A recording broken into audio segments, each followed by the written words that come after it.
Do the trashy pulp novels of the world have anything to offer? Are bestsellers all they're cracked up to be?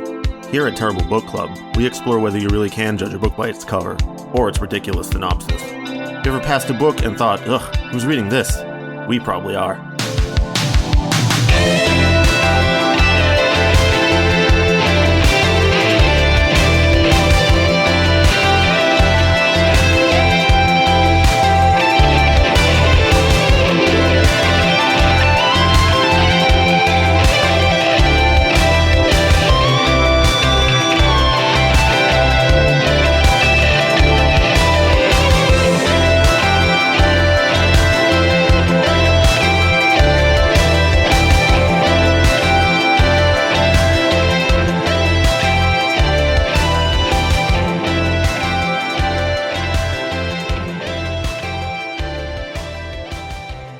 Hello and welcome to episode 250 of the Terrible Book Club, special anniversary edition. I'm Scribando.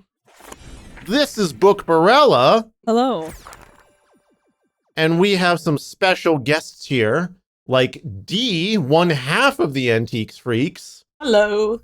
And Jon, who is not a regular podcaster of any kind, but is still joining us very kindly a second time. Hello. Or if he wants to just lie and be like he's from Fresh and Fit. I actually was gonna just make up some lore for Jon, like where he came from. So the reason I say a second time is because this is actually the final episode that was lost to thieves in Montreal.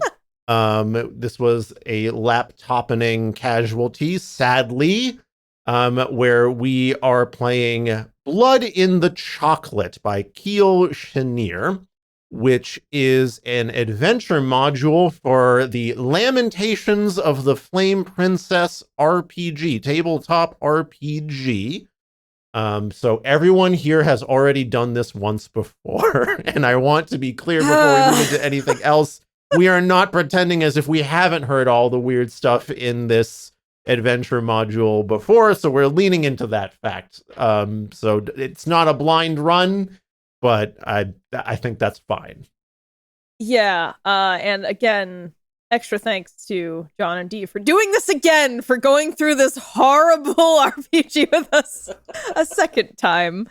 This was requested by our patron rootbeercutie, who said, okay, so this time I have stuff to talk about because this is bonkers. So I heard about this through Crispy's Tavern, a content creator. Here is their video on the entire thing, but basically, Blood in the Chocolate is a role-playing horror game inspired by Willy Wonka and the Chocolate Factory, and it's absolutely terrible. Instead of Oompa Loompas, they use pygmies, and it's filled with fat fetish material.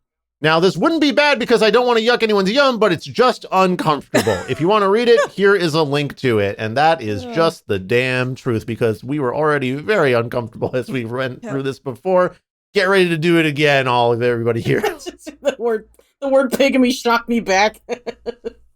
During the first run, I didn't know until like this moment in the recording that this module was based on Lamentations of the Flame Princess, and my ears perked because I was like, that's the name of an old like 90s heavy metal zine, and there's no fucking way someone came up with the same name. And sure enough, the guy who wrote Lamentations of the Flame Princess, the RPG, is the guy who did Lamentations of the Flame Princess, the zine. And I have a copy somewhere, but it is not on my shelf right now. Not that, this is an audio medium, not that you all could see it, but just an absolutely wacky coincidence. I just cannot believe this dude. It's the same dude. Just wild. I mean, obviously, like, heavy metal and nerds with games go hand in hand. But, it's just wild to me that he used the same name for a completely different project and that he's still putting things out. I don't know. I mean, but to be clear, the module we're running has nothing to do with him. He did not create this. He just made the base rules that this person, Kiel, used for this. So, I don't know. Flame Princess, get your Lamentations on. You're cool. It's fine. I kind of love that name. Like it's so dramatic, and I don't know. It's a little Conan maybe. Like it's great. Yeah, It is great. It was. I mean, I think I've only had that one issue. Damn, I can't get it right now. But anyway, wild. If this is your first time listening to this show, what a choice. What we do here at the Terrible Book Club is read books that we assume will be bad based on their cover, title, summary, or some combination of the three. Sometimes, like today, we read books that our patrons or listeners recommend or that they find just, amidst their tabletop RPGing with their friends or through content that they peruse about Dungeons and Dragons. So we do the opposite of what most people do in a bookstore or while they're browsing the internet. Usually this experiment results in a hilariously disappointing read, but once in a while we end up liking or even loving the book. We didn't like this, by the way, last time. I don't think we're going to like it again. No, we did not. On the second try. So I'm just saying that up front. But hey, it's fun to do with pals. Yeah, fun. So one person's like, wait, that one's my favorite. I can't imagine. That's my comfort fat fetish RPG. You can't make fun of that. It's my comfort reference to pygmies. Yeah.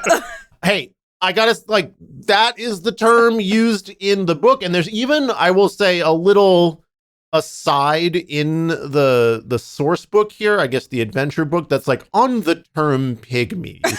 So let me read that. Just let so me you can explain our racism so that you can accept it. On the term pygmy, the short creatures that were once the Apache Aliu tribe of Peru are not actually pygmies, since that term refers to a people from Central Africa. Referring to these creatures as pygmies is something that Lucia de Castillo does, as she is familiar with the term, and to her, that's clearly what the little savages are. I don't think that helps. No, I think it kind of does, because it's like, hey, this character is a piece of fucking shit. That's why this is in here. So I don't know. I don't love it, but it's fine. I mean, it's fine if you're like, this character is super evil and fucked up and racist. That's why this is in here, to reflect that. I don't know. Yeah. I will say, in the section on playing the evil overlord chocolate factory owner woman, it does say she's just evil. She's an evil businesswoman. Don't make it so that she's controlled by someone else. Don't make it like she has a sob story, backstory. She's just evil. Play her as evil. Don't do anything different about it. Yeah, I mean, funny. I feel like with the kind of things that can happen or are happening in this game, there is no other way to see it. Okay. In addition to our usual barnyard language, today's episode contains sexual assault, body horror, and a little bit of racism, as we just tasted there. What a trio, guys. I mean, and perhaps other unknown horrors, because this is a different playthrough. So we may, I think there was also, wasn't there child abuse and imprisonment and slavery? Oh, yeah. There was. Last time we did this? Okay. Sure. I had forgotten that. Well, welcome back. Yeah. Oh. I think there's poisoning, torture. I feel like we're forgetting a lot of top line items that are going to come up. The golden three, as I call them. Yes. The Triforce. I'm going to read you do not want the golden ratio of body horror. That Link doesn't want that shit. Anywho, I'm going to read the back of the book here, because the PDF file that I am using does include the back. There's a UPC here. There's an ISBN, all that fun stuff. Printed in Finland. Wow. Didn't the patron, didn't rootbeercutie say that the creator has since disowned this or something? Yes, there was an apology that was written. Okay. There's an apology that was written that does not exist any longer. I could not find the apology any longer. So, but this PDF still exists. Yeah. So I don't know, man. I can confirm I saw the apology. And I believe a copy of it does exist on Tumblr. Dee, I love how you know this. I love how you're like, yeah, I was there for that. I was there for that. Chris asked us about this ages and ages ago, and I wanted it just a really rough blurb, so I was just gonna read the packaging. Yeah. And I found it by just what's the 2-sentence sell for this game. And the first thing I found was in fact Kiel Chenier saying sorry about this. Sorry I did this and put this in the Used world. the phrase, I'm gonna I check am Tumblr right now. I actually, hold on, I can send this to you. I just found the link. Someone I'm smartly backed this up. Oh, so everyone can see forevermore. Like, why would you retract your apology? I don't think it was retracted so much as just like the Tumblr got taken down, or they just deleted that part and they didn't consider that their apology for it. We can this read is all this embarrassing. Yeah, I don't know. yeah. There's Like actually I'd no rather getting out of slink this. away into the darkness.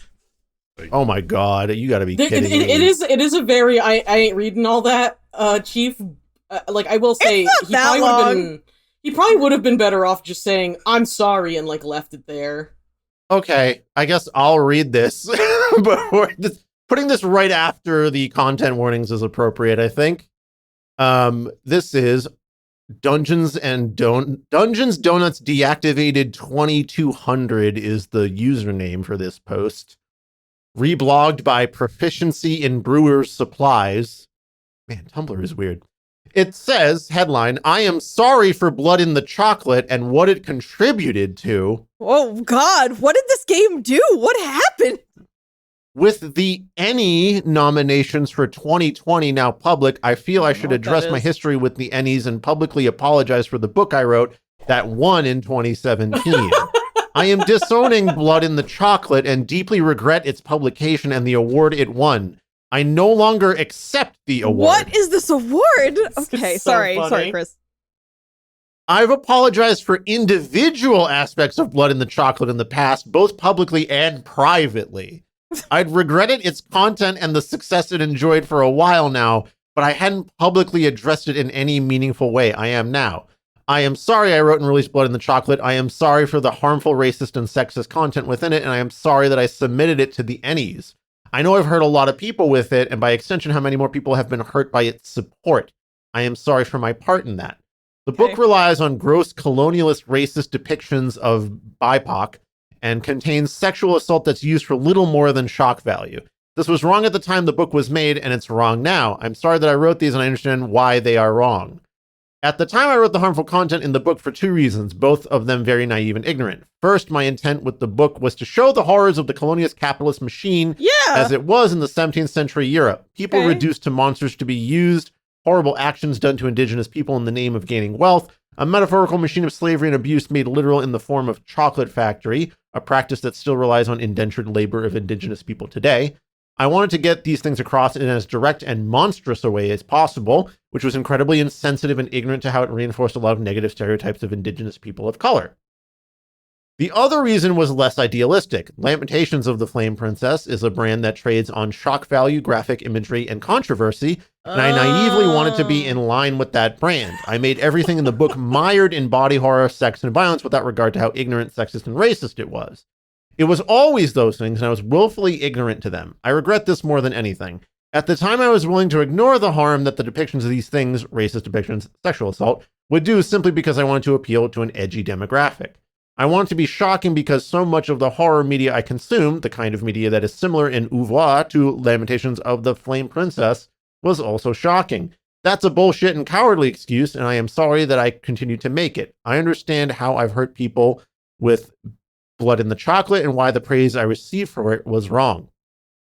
What I unintentionally helped to do with Blood in the Chocolate was trivialize the experiences of victims of sexual assault. I also continued the vile tradition of normalizing the othering of indigenous people of color. I willfully contributed to awful trends that have been used to objectify, lessen, and stigmatize women and people of color for years. The content of the book is sexist and racist in some really terrible ways. Even though I didn't intend any harm and certainly hold no hate for women and people of color, I still did wrong by them in a big way. I am so sorry for this. This goes on for quite a long time. I can read the next half if you want. Sure, Paris, why don't you take over here? What made things worse was Blood in the Chocolate winning an Ennie in 2017. Since winning it, I've come to understand the harm that did. Not in that it meant success for me, but that it was an accolade for a racist, sexist product. It further normalized and legitimized those depictions of racism and sexual assault as accepted and normal in tabletop role-playing games. The industry as a whole has a big problem with colonialist mindsets and racist, sexist content, and I've added to that. The more this has sunk in for me, the more I regret submitting it to the Ennies in the first place. This was my fault. I was wrong to do so, and I am sorry for it. I am disowning Blood in the Chocolate entirely and unaccepting the award for it. I regret my part in its publication and promotion. I know that it was wrong, and since its publication, I am doing what I can to get better. I quit working for Lamentations of the Flame Princess in 2018 after James Raggi used Jordan Peterson to promote his company. Oh no! You know what? Remember I was like, Flame Princess, go off and lament? I take that back. Yeah, we lament you, bro. Like, how dare you? Yeah. I cut all ties to James, his company, and the many designers who still support him. Since then, my opinion of the company and its practices have only worsened. I am sorry for ever doing business with them and have decried them in the years since. I will be removing all posts and media regarding Blood in the Chocolate from my social media pages. The rights to the book are currently still contractually held by James Raggi and Lamentations of the Flame Princess until 2021, at which point the rights revert back to me. Until then, legally, I cannot remove it from the Drive-Thru RPG platform. When the rights revert back, I will not be republishing this book through Lamentations of the Flame Princess or any other publisher. Finally, I am working harder to make up for the harm that I've done with this book, and the time since I've endeavored to be much more inclusive and measured in my writing and game design, doing my due diligence to do better research and be much more reflective before releasing a product. I understand that I've hurt people with my past work, and that's not something I can do in good conscience to continue doing. I will do better. Reading this, if you still do not accept my apology and these corrections, I completely understand. I know how badly I screwed up and how wrong I was to do this. If you feel the need to unfollow me or my works because of this, I understand. Forgiveness and regaining of trust is something that must be earned, and I am working harder to earn that. Kiel, Chenier, July 2020. Okay, It's a good apology. I don't know, man. I feel pretty conflicted. I feel kind of conflicted. Is anyone else or no? So I do think that I don't think he wrote this trying to praise the depictions of things in here, but I do think it's a misguided, insensitive attempt at it that definitely does trade in shock value for the purpose of shock value. Yeah, right. I honestly, I give him ups for saying that. I think that it is respectable that he said, hey, you know what? I watched a Serbian film and I was like, I'll do that again. Like, I kind of like, I almost respect that. He was just like, look, I watched a shit ton of shock horror and I was like, how do I match their freak? Okay, so that is a lengthy apology from the writer of this, so you all know what you're in for here. That wasn't in the previous attempt at this episode, so I'm glad we included it this time. If it's sincere, I respect it. I do. I respect I also do respect it, but here we are bringing it back up and digging it up so that they must relive should it we again. do this episode? Like, I don't know. I'm now sitting here going, I don't know. Well, you know, they did disown it, and I don't think we're saying like, fuck you for doing it still, but just like, hey, here's an example of what you shouldn't do when trying to depict colonialism in this way. I don't know, but like I know listeners haven't heard us play the game yet, but having done it, it does feel pretty like, I mean, it's a little it's cartoonish, but it does feel like it displays some terrible things.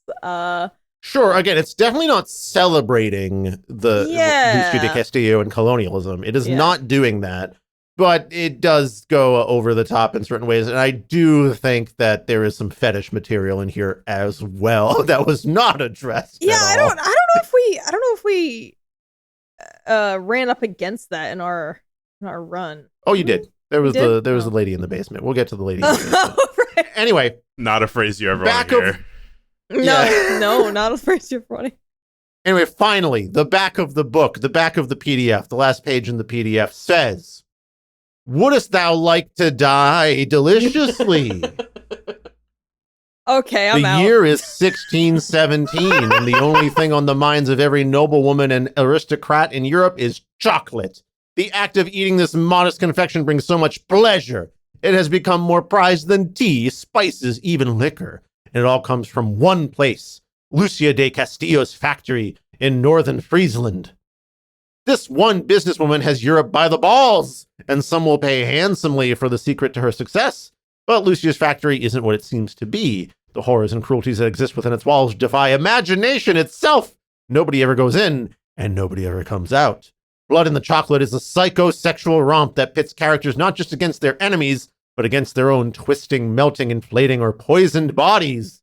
This adventure comes from the imagination of Kiel Chenier, Dungeons & Donuts, The Hell House Beckons, brought to life by the lurid illustrations of Jason Bradley Thompson, mangaka, the Fast and Furious game of drawing comics, and Dreamland. An adventure suitable for low-level characters for use with Lamentations of the Flame Princess, weird fantasy, role-playing, and other traditional role-playing games.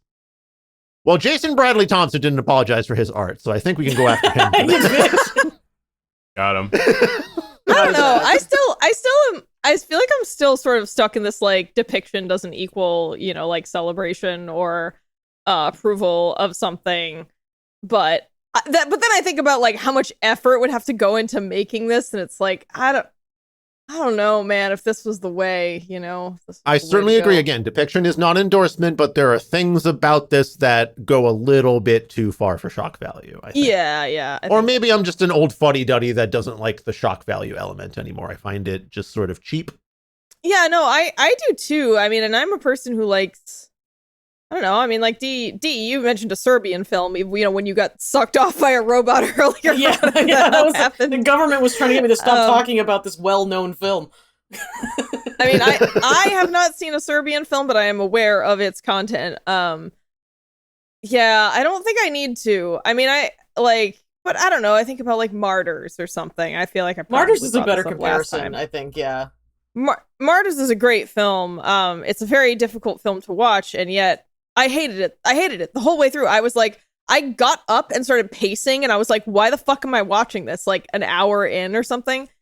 But then in the last 10 minutes of the film, I was like, that was an incredible film. Like, I just needed the answer, the resolution at the end to make it worth it. But this doesn't seem to have that kind of resolution, at least on the playthrough we did. It doesn't seem to have an understanding or a softness in it for the suffering, right? I mean, it seems to just be like, hey, isn't this shit fucked up? And it's like, yeah, man, we know. I don't know, like, yeah, we know what's fucked up. Maybe that's what's missing is the delivery of the message is such an important part. Like, I do feel like we're in the review and rubric section a little early here, so I'm gonna grab this truck by the wheel and we're gonna barrel straight into starting this adventure. But Chris, through the magic of editing, you can put this discussion after we play. Yeah, or if I make y'all shut up about it right now and talk about it later, I don't have to move it. So. Too late. It's already begun. Take the wheel of this Ford Windstar 95 and... That's right, and that's a great segue into our characters. I don't remember. I think it was Dee's fault. So it does sound like something I would do. I did save the character sheets, which is just a bunch of lines in a text document on Google Docs that I linked to everyone in this chat. From when we first ran this, and we created there was three characters that I just had rolled up, and everyone got to choose. So we have the fighter played by John. Are you keeping the name from before, John, or would you like to change anything? Yeah, I guess I'll keep the name. So I am, oh god, I've lost it. I am Samson Bagstock, the fighter. Mm-hmm. And that you can describe yourself in any way you see fit if it helps you settle back into the world again. Yeah, I'm like one of those kind of like wiry, like strong guys, and I've got big mutton chops or whatever, and I come from a long line of people who have been in factory accidents, and after the last one at a chocolate factory, I've been having deja vu and visions as if I've been here before. Uh-oh. The genetic predisposition towards factory accidents. Yes. I think that's called poverty. That's called. It's actually just called surviving as a blue-collar worker, unfortunately. Okay, and then we have Dee as the elf. Would you like to introduce yourself, Hang on. Dee? I don't want to have to write a fucking apology on Tumblr. I grew up in poverty. I understand. This is not me. Yeah. This is not me being... I witnessed a factory accident, so... Yeah, not what I'm saying. That was me being cutting and abrasive because it's true and terrible. Not Nelson Munsing at people having factory accidents. Okay, continue, Dee. Sorry. It's all right. I give everyone the pass. Okay, but yes, Dee, would you like to introduce your character? Yeah, I am playing Mally Mallow, an elf who was ousted from the magical candy kingdom they come from for making bad High fake crimes. chocolate. And now the only way to restore their honor and their citizenship is to get real chocolate recipe and take it back. Mm-hmm. Dude, that rules. You both have such good backstories. I love this. Okay, speaking of Paris, why don't you introduce your character and make an attempt to justify why we gave this character this name I'll last time? I'll let you rename it if this like comes down to a group vote. I think that's okay. No, so I am apparently I am Lordess von Windstar 95. I have no recollection as to why I was named that or what my backstory was the first time around. It was something van related. You were physically the shape of a van or something like that. Cursed to wear the skin of a van.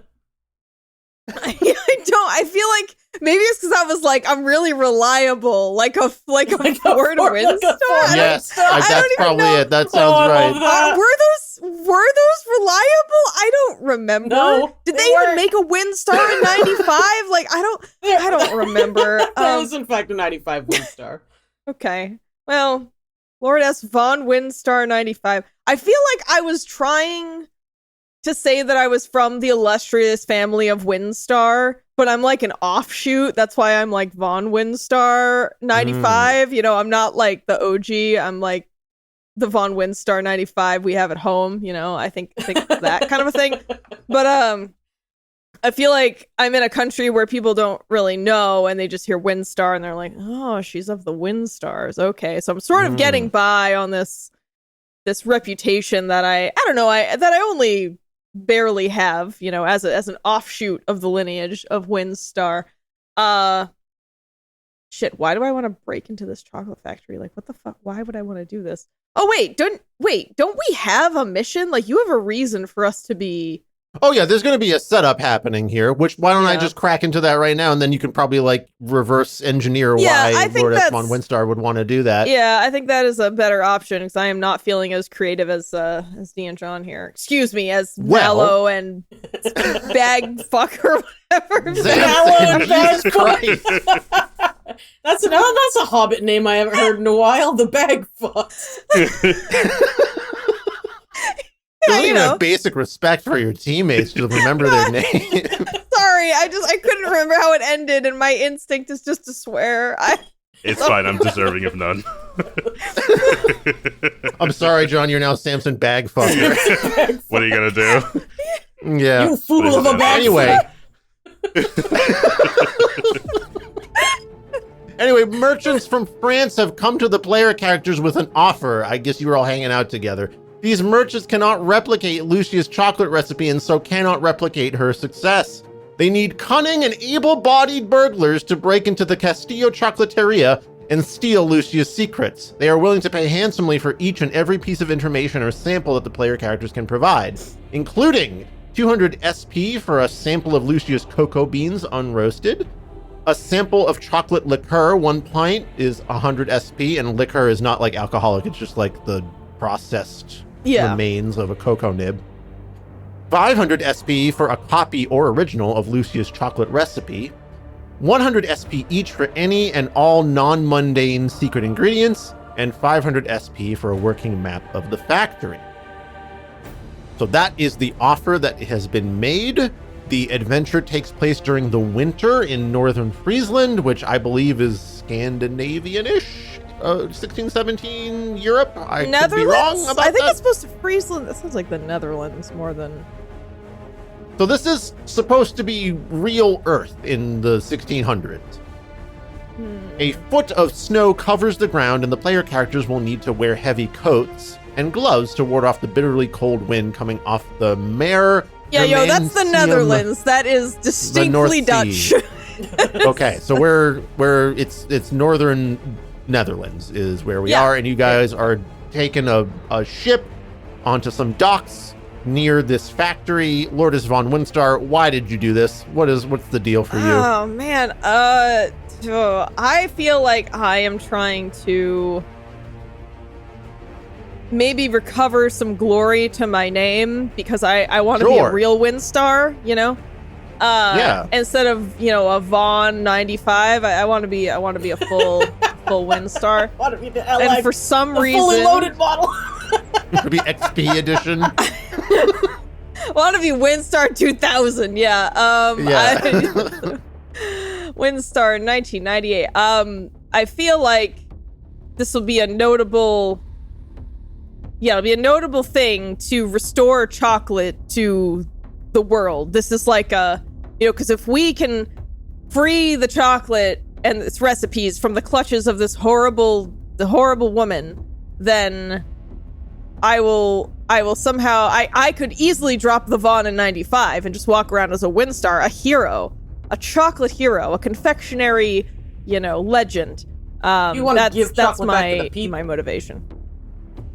Hell yeah, chocolate for the people. Everyone deserves the delicious beans that are not coffee. We like those too, but just the okay. The beans. Well, with that, we can start the adventure here. So like I said, you guys have docked on a shore. It's very wintry. A foot of snow is covering the ground. You've rowed up to this, I guess, because you didn't row across the fucking ocean, I'm sure, or whatever. Your ship that you came in on is a little far out, and maybe you rowed up because, you weren't invited, right? This is technically a secret mission. It's not like you have any sort of reason to be here that Lucio de Castillo might have heard of. So you're trying to be a little bit sneaky about it. So I'm going to make a little roll here to determine something. Okay. So as you are coming up upon the docks, and you know what? Why don't I just fucking share the screen? Because like I said before, it doesn't matter to me. Well, I put a map of the of where it actually is. So hopefully that's helpful. Are we seeing this map here? Oh wow, I just heard a magical sound. Ooh, I can watch the stream. Ooh. Oh, yes, I need to zoom in. Zooming. So as you can see, you have come upon these docks, and there is a small sort of receiving hut that you see right along the edge of the docks. There's a couple of guard towers over there.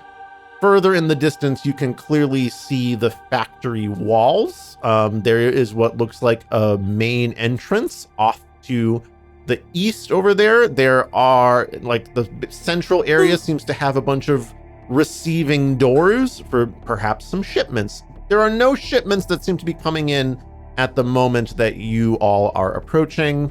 There is what looks to be a guard barracks off to the west. It's quite a distance away. You can only just barely see it amidst the little bits of snow that are sprinkling around here. You can see that there is a man posted up outside of the sort of receiving hut that is over here. And there are clearly two guards with rifles up in the two guard towers that you can see in front of you. So what's the plan, everybody? Can you just scroll the map down so I can see? Sure. What else is... So is that shit in the harbor, or is that a key? Can't really. That's just that's nonsense. Oh, yeah, that's key. Okay, sorry, I thought it was showing you what is. There's nothing in the docks. There's nothing of interest in the docks. Okay, so did we walk here, boat here? What? How did we? You boated up to the docks, and now you're disengaging from your boat, and you're walking, along the docks. And we're just no matter walking what happens, through the front door. Listen, there's no way to not be seen by the dude at the receiving hut over there. He has spotted you. He can clearly see you. There's no way he hasn't seen you. It feels like we're already hamstrung by this setup. Because I would not have chosen to just go in the front door. But I don't know. Mallow and technically you're not going in the front door yet, because the front door is, I don't know, what is that? 50, 60 feet away if every square is about 5 feet. All right. Do we have weapons? Oh, sure. Your characters should have weapons. The Bagfucker has a great sword. You got a dagger. But we don't have any ranged weapons, though, do we? Sure you do. There's someone's got a short bow. Mally's got a short bow. You got a short bow too. Look at that right there. Oh, wait, where did he say? Oh, I do. Damn, sorry. I've got magic. How do I magic? What are my You don't have magic. You're a specialist. Oh, what the fuck? What's my job? Have magic. You're a skills person and sneak attack. You skills and sneak attack. Okay. All right. Wait, is change Well- self? Is that like the D&D spell where you like look like somebody else? Yes, there is a Ooh. change self spell in Blood in the Chocolate. Well, in Lamentations of the Flame Princess. Now, I will say that the change self spell is only active for 1 turn per character level, and everyone here is level 3, if that matters. And 1 turn, I believe, is the D&D equivalent of 6 seconds. So you don't last long in in that form. I see. It's a very quick thing. So you'll really only want to be using it for a brief period. I'm going to even rule, just for the sake of having fun here, we'll say it's 10 seconds per level, and it's a 30-second change self spell. Okay, that's generous, given the schematics here. All right, so I don't know. Does anyone have any ideas? I feel like we need either a good cover story or a creative, like, I don't know, disguise or 30 seconds to change self or something. I mean, last time we tried to get in as whores, and it kind of worked, but like we got in. Yeah, I mean, you could just replay the classic way. It's totally possible if you guys just want to redo some of the same steps as before. I kind of want to be smarter this time. Although fail. I don't know. Being an I idiot. feel getting in as whores was a pretty smart. Was it? It was I a don't good. know. I mean, it worked really well. It did. It got you in the front door last time. We could just roleplay the same thing, but if you want to go differently, I'm happy to do. If anyone has a better idea, We could also just like shove the dude over and run. Like. No, but there's 2 towers with guys with bows. So. Oh right, yeah, they will Guns, absolutely just rifles. shoot us. Oh, you said rifles? Oh God, there's guns. yes, I yeah, said guns. rifles. I said I- rifles. I- Oh, yeah. Okay, guns. They are bad. wheellock rifles. Do we have shields that can take gunfire? Bagfucker does. Nice. Oh, good. We have 1 shield that may or may not survive gunfire. E+1. Hell yeah. That's right. +2 versus range, so actually it's better against guns. Whoa. Oh, wow. How much? Oh boy. Oh dear. And we've got I've got my little short bow. We could also pose as workers. Could we just sail? Could we just sail further up? We'd get back in the boat and continue sailing? We could just be like, I mean- sorry, wrong port, and turn around and fucking sail up the other side. Yeah, Let's do that. I mean, Let's I don't think see why about that not. Yeah, let's go. So strolling up here, I just want to point out, like, I might as well let you guys know, there's no back door. Like, the only doors are where you are right now. Like, these are the doors you'd have to go in. I guess I could say that there's windows somewhere. Why not? You know? I mean, or like, yeah, I don't know. What do y'all think? We want to whore the front? We want a front whore? Or do we want a back mystery? we could pose as workers. That would get us pretty deep in. I don't know how would we pose as workers? I don't know. I was hoping you guys knew that. Well, Or it's gonna say bag delivery stock. or something. Yeah, but what do we? But we don't have like any large Yeah. thing. Oh, but what if we lure? But we can't lure the gun guys out of the tower. I mean, the shifts do change eventually, but you'll have to be Yeah. standing there for a few hours Yeah. looking at the guy. Chilling. And I don't think he's going to allow that. In fact, I'm just going to push this forward by saying he's starting to walk over. All right. Whores, workers, And I am just going to or scroll flee in the down boat. to where... I kind of want to to flee in where- the boat for maximum absurdity. But flee where? to the back of the building, to the more separated guard towers, because at least there's only one. We'd only have to contend with 1 tower at a time in the back. Fair. All right. The guy that was leaning next to the receiving hut over there is walking over to you. And he basically just sort of like, can I help you? Oh, all right. We're the whores. Wow. All right. Can't get away from our origins. Try as I might. Oh, the whores. Oh, of course. I mean, usually Lucia will tell me when she's got some visitors coming, but, I mean, she's a busy woman. Can't help if something slipped through the cracks, and I definitely wasn't expecting delivery today, and it doesn't look like you guys are delivering anything besides those bodies of yours, so come on in. Let's go in the front door, and I'll get Lucia to come down to receive you. He starts walking over to the front entrance of the factory. Are you guys choosing to follow him? Yeah, can I just, I guess, do my job and just be like, well, we are quite good at receiving ourselves, or, whatever, some whore line, that sounds right. Carl is like, he just kind of gives you like the knowing, like, oh yeah, I bet you are, a wink, and he just like, he waves you forward. Great, playing the part. The front entrance where they're pretty large double doors, but not crazy ostentatious, and he goes over to like a little padlock and keyhole thing happening over there. It's like crazy locked up for being a factory front entrance, almost absurdly, unsafely locked up. And he undoes a couple of things with his key rings, and you step forward into the main entrance. And once again, I don't give a shit about showing you guys all this stuff over here, so we're just scrolling down. I'm so not paying I can attention. Read You're fine. The factory entrance. An enormous Rubens-esque painting of Lucia de Castillo hangs on the eastern wall. Coat hooks in the shape of golden hands line the southern wall. I forgot that they had done the fat woman bad thing. Yes. I'm just going to say that you are investigating the painting because it's the only interesting thing that is in this front hall. Investigating the painting reveals that it is a genuine Peter Paul Rubens painting worth 1,000 SP. Half as much. Actually attracted a real ass artist, Peter Paul Rubens. He would not do that. Wait, wait, what?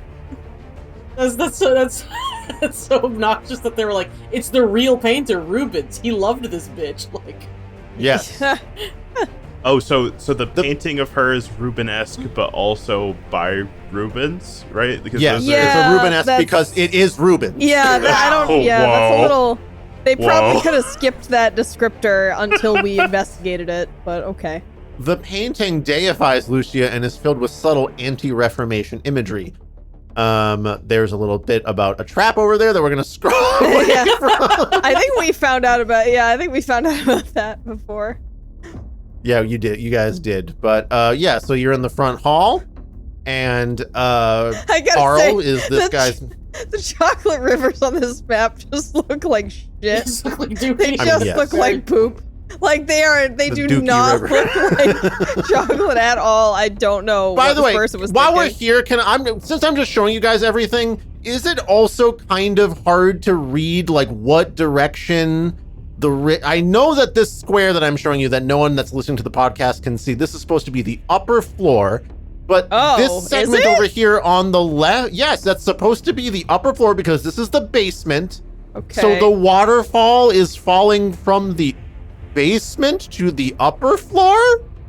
Yeah, it is what it is looked visually like weird. Are those like chocolate dams, or are those bridges, or? Yes, I believe this is like a pump or a dam or something that's making it go up, but it don't look like that go up. It just looks like that is a waterfall that goes from the basement to the upper floor. Yeah, I think it must be pulling the water up, the chocolate up from Like a the giant basement. straw. But yeah, it's weird.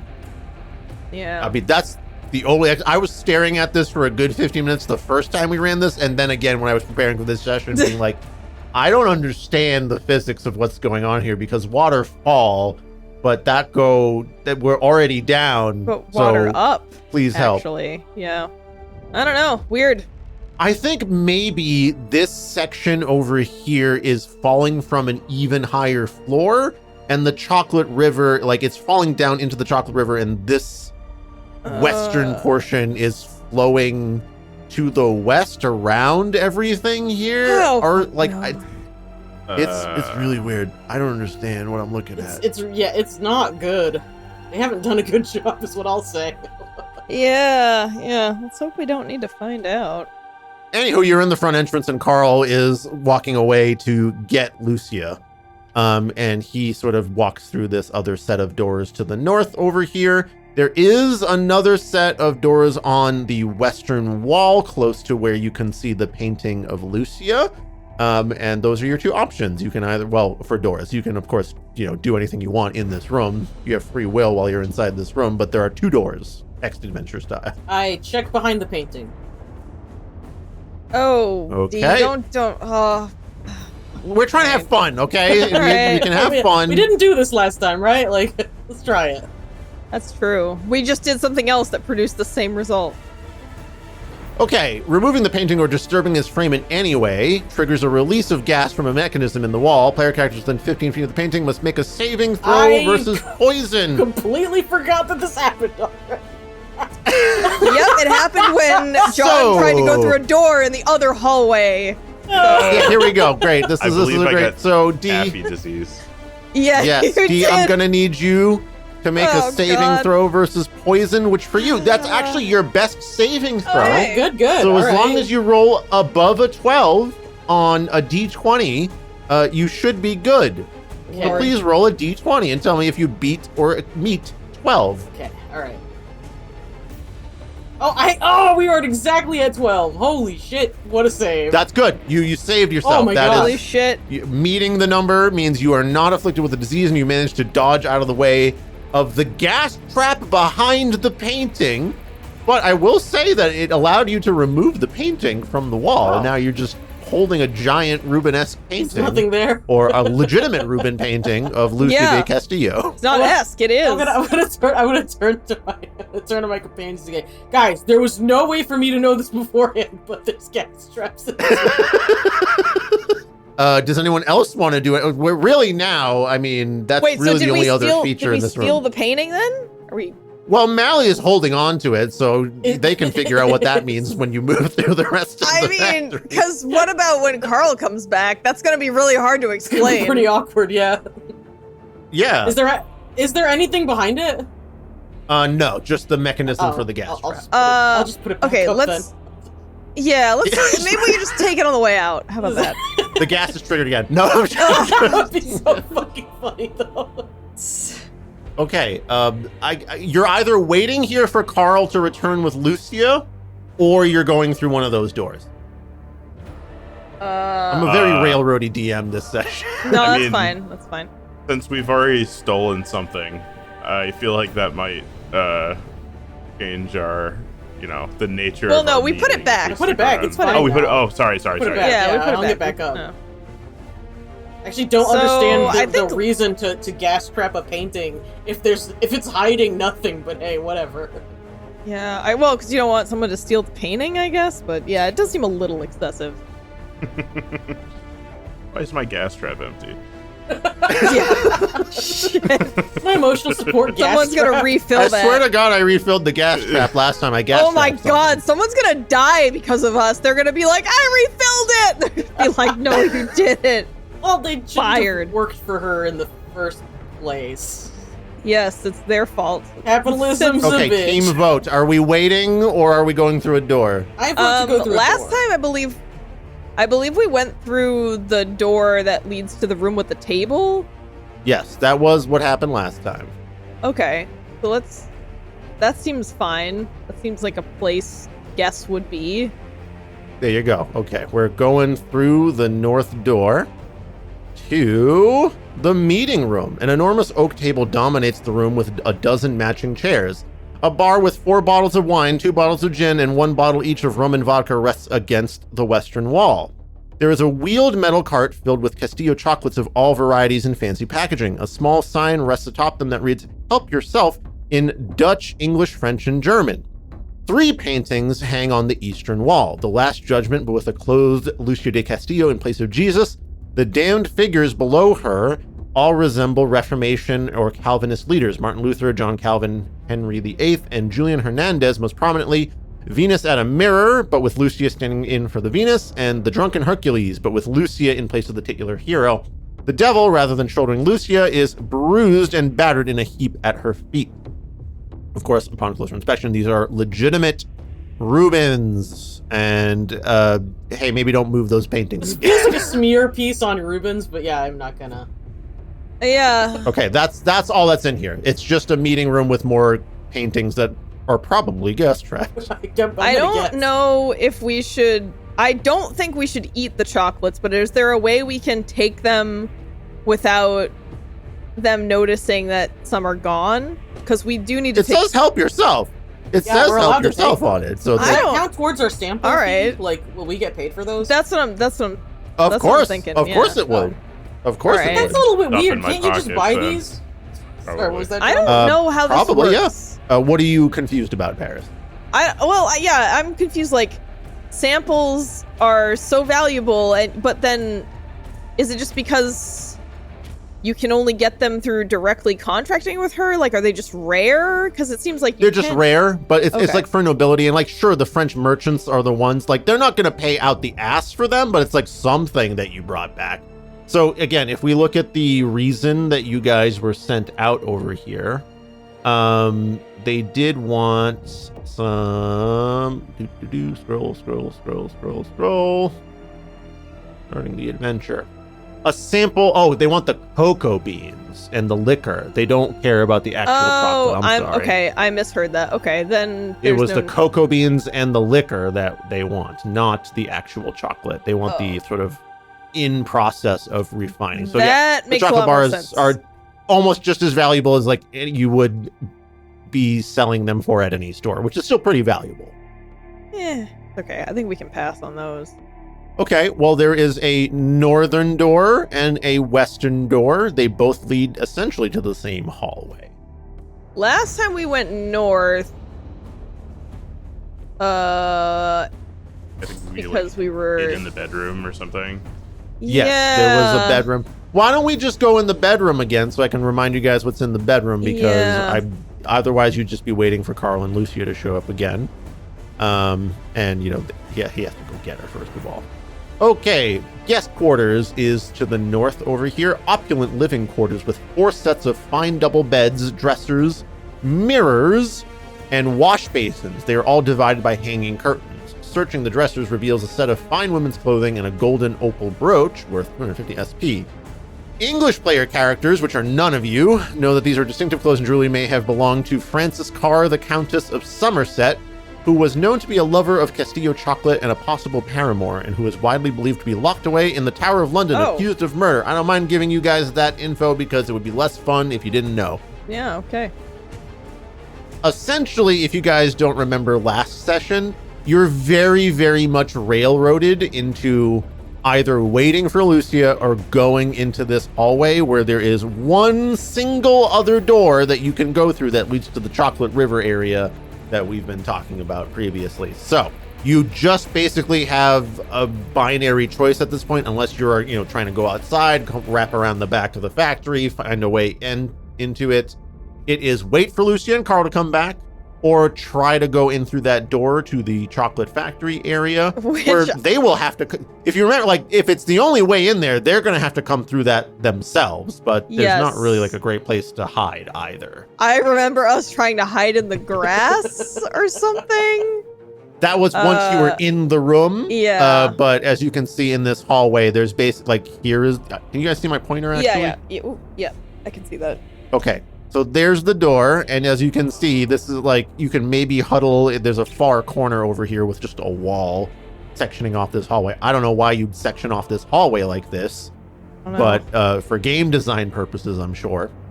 And then the rest of the factory is basically behind that. So again, either you figure out how to get into the receiving doors over here, you go through this door, or you try to sneak in a back way, or you try to wait for Lucia and Carl to do your sex worker roleplay with.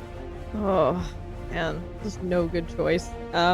Yes, that is a key feature of this adventure, is that it kind of really cuts off some of your options.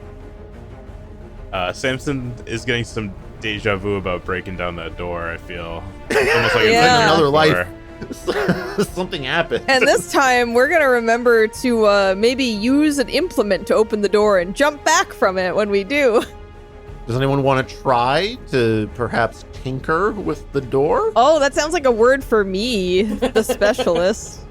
I probably You tinker. do have the tinker skill, which Okay. is stand-in for lock picking in Lamentations of the Flame Princess. Okay. So you can choose to do that, or, I mean, you know what? I'm just going to lean into being a railroady DM here to get us through this segment. We did see that Mally Mallow has a pretty good poison saving throw. So you could risk Mally Mallow being the one to Yeah. open the You guys door. could just keep throwing me at the problem. Yeah. You are an elf in a candy factory. This is like your home turf. I'm gonna say, all right, Mallow. Do we wanna roll the poison dice with you again, or would you rather me take this one for the team? I'm gonna be like, is that a real question you're asking me? I do not want Yes. to poison Lord Windstar. All right, whatever. I'll get fucking poisoned. I don't give a shit. Is there no other option? Is there no other way? Well, I know the whole idea is that you have a good you're skilled against poisons, so you wouldn't be poisoned. I see. Okay, all right. Or could we trigger the door from a distance? What if we open the door? Yeah, if you from a guys give me a distance? way to trigger the door from a distance, I'm more than I happy. shoot it with an arrow. Like, Would that what if we work? just use the great sword to open the door? You know, like push the handle down with the sword. 'Cause Samson has a great sword. Like that, you know, that gives us like 3-4 feet. You know. So that small door is locked and warm to the touch. It is fitted with a tiny keyhole.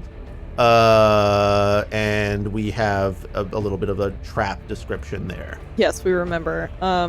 Okay, so there's no handle to push down. It's just like a. So it would have to be. Well, there's a handle. There's a lock. It is a lock that Yeah. you would. Okay, so it you has to have be to has to fuck be with. picked. Okay, so Can I also, Paris, I just want to show this to you. You can't even succeed on picking the lock. oh Oh wow! wait, then how did we can- get in last time? I broke down this door and got Samson took the hit. taffy disease. Yeah. Okay, Got No, tabby but disease. like, well, wait, but breaking the door open. No, it's or picking the lock at all yeah. will cause the gas to release. Okay. While you Do guys we are have discussing this, mask- Mally has gone back to the entrance room, taken a big, deep swig of gin, and gone back and gone to open the door. Okay.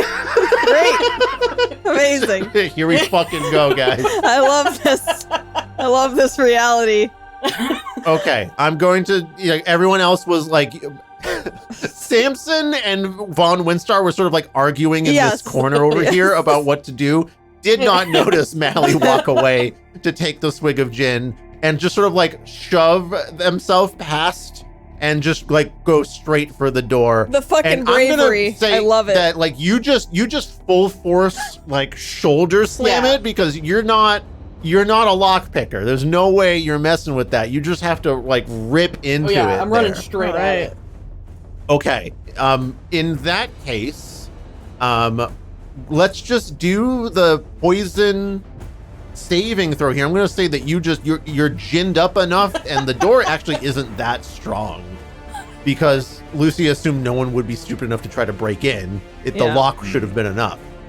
So, Mally, once again, can you roll a d20 Yes. to save for the poison Ooh, gas? Okay, all right. I got a 13. Okay, that's a save against the Shit, poison Mally gas. is- And I'm like, I told you it'd be fine. All right, I'm still holding the gin. I'm like, I am fucking indestructible. Wait, do we still have the gin? Sure, why Okay, not? great. Let's just keep that on retainer. I'm the kind of DM that always kind of rule of cools things a little bit here. And if you see underneath that description, it says that releases a burst of poison gas in all directions for 10 feet that hangs in the air for 1d4 times 10 minutes. Oh. That's a fuckload of time for it to hang Yeah. Long in the time. air. So I'm still gonna roll this 1d4 here. Okay. That's a 4. So that is a poison burst that is going to hang in the air for 40 minutes. Great. So we can't go back out that door. The reason I'm a really cool DM is that sometimes when this kind of shit happens in an adventure, and I'm like, okay, so they're fucked either way, I think that's lame. I just want to say that if you just fucking hold your breath, you can just walk through it. Yeah, I feel like we knew. Well, because otherwise, well, I don't know. Maybe it's more fun if we all get it, or if me and John get diseases. I don't know. Yeah, I'm convinced that elves are immune now. Yeah, I agree. I'm just gonna say that, like, if you're caught off guard by the trap, you will inevitably inhale the gas unless you saved against it, like the elf did by probably not breathing in immediately when that happened and just bursting through the door. It was a drunk delay. Yeah, anyone else that sees the gas can just sort of cover their face and really quickly run through and probably be fine. Okay. Yeah. So that is the kind of DM I like to be in general, because it's no fun to just okay, well, now you're just waiting for Lucia. Or is it more fun if we have diseases? I still am not sure. I'm still not sure. Harris, if you really want to breathe in the poison gas, I'm not going to be the kind of DM that railroads you to not do that. Nah, it's okay. I'm sure I'll get to breathe in poison gas very soon. So there's so many opportunities, guys. Okay. Yeah, Samson's gonna use his shield and like a fan, and just kind of blow it Very away good. and hold his breath. There you go. There's some role play right there. I love it. You got some inspiration die or whatever. I've got some. That's not a thing here, but I've got some stealth and sneaking skills, so I'm gonna wiggle my way through the gas. Oh, like roll through it, like dodge roll. Yeah, exactly. Sure, why not? I was gonna say it's not like the gas attacks you based on seeing you, but okay. Okay, so you guys are now in the enormous chocolate river room, which looks like shit. It looks like poop from a butt. All right, bad. The ceiling in this room is 40 feet high, a picturesque hillside of lush green grass that gives way to a river of liquid chocolate, fed by a waterfall. It is as beautiful as it is bizarre, and it smells delicious. The room is noticeably humid. Characters wearing winter clothing like you guys will find it uncomfortable. Scattered around the grass are other sources of ingredients: mint bushes, planted chili peppers, and wooden beehives filled with honey. Disturbing a beehive releases a swarm of bees that causes 1d4 damage over 3 rounds to any nearby characters. Of course. You know, I actually didn't have the first thought that I was gonna go asshole the bees, so... Hey, bees. Hey, bees, what you doing in there, bees? It actually wasn't my first instinct. Was like, you know what I should do? Fuck up some bees. Okay, 2 narrow bridges span the river. They are covered with grass and visibly slippery. Who makes a bridge covered in grass? Why would you do this? Why would you make it visibly slippery? The source of the heat is the river of the chocolate itself, which is scalding hot. Oh, God. The chocolate river flows from west to east, fed by the waterfall that flows into a tunnel that dips down into darkness. There's also a hidden tunnel that I'm just skipping over for now. Very funny. Okay, so last time when we got into this room, Samson was taffy diseased, but now you guys are fine. And I'm going to say the same scenario from before happens, in which you can see that there are these sort of northern pair of doors across the bridges over here. I'm going to say that Carl and Lucia enter. You can see them enter from this western north door over here, and they're conversing with each other. Lucia looks a little bit heated at Carl, and he looks a little bit sort of like he's doing the well, I don't know, like arms up in the air kind of thing. We gotta fucking hide. You gotta cheese it, yeah. Do we want to go? Oh, shit, we can't go back through the door. They are making their way slowly towards the western bridge over here, the one closer to the waterfall. So are there any like bushes we can? I mean, there's plants, so can we just dive there's in like the plants? Mint bushes and like chili pepper bushes. Yeah, of course we can. All right, can we all just hide as far east as possible? Maybe like closer to the river. Sure. I'm Crawl ready and over willing there. to make that happen. Now, technically, like, there is a stealth check thing in this game, but weirdly, only characters that, like, have the stealth skill, like you, Lourdes von Windstar, can make a check that's higher than 1 in 6 at all. No other character gets a chance to get higher than a 1 in 6 chance. Yes? Okay. What? That's stupid. Fuck you. Yes. So when we look at this room, we like each square is supposed to be about 5 feet. We have 1, 2, 3, 4, 5, 6, 7, 8, 9, 10, 11. It's about 60 to 70 feet across. The ceilings are like 40 feet high. And Carl and Lucia are going to have to cross over to this southern eastern door in order to get into the hallway to get into the meeting room. So if you guys are huddled over here in some bushes. Oh, what if we go west? What if we hide west because that waterfall is there? That would give us some cover, right? So they're going to be crossing this western bridge over here, although it'll take them a few seconds to because again, it's a noticeably slippery bridge. Yep. So they can't just walk plainly across it, and they gotta pay the fuck attention. I love how they've also inconvenienced themselves. That's how evil they are. They're like, evil they are. This must bridge be sucks for me too. Yeah, Samson is definitely like breaking out in a cold sweat looking at like slippery bridge, like molten chocolate, like oh god, like yeah, so many the potential OSHA accidents. I remember violations. something I remember. The OSHA So violation. what I'm saying is that if you guys want to dip over to the western side instead and hide over there instead of the eastern side, I will totally allow it without them spotting you immediately. Because I just think the waterfall would give us greater cover, right? Yeah, That let's seems- do that. Sorry, Yeah, but it's also my boiling first hot, right? idea was bad. Well, there's like a wall over here, so like I'm imagining you guys are like tucking in to this like little corner over here is the idea. And there's bushes and whatnot. But then we're gonna have to cheese it across these bridges. I mean, no one else is in the room over here besides Lucia and Carl about to make their way across the bridge. So like as soon as they're out the door, you will be alone. Yeah, that's what I'm saying. Then we're gonna have to cheese it across the bridges and like not die. So I'm gonna see like, everyone's hiding against the western wall over here.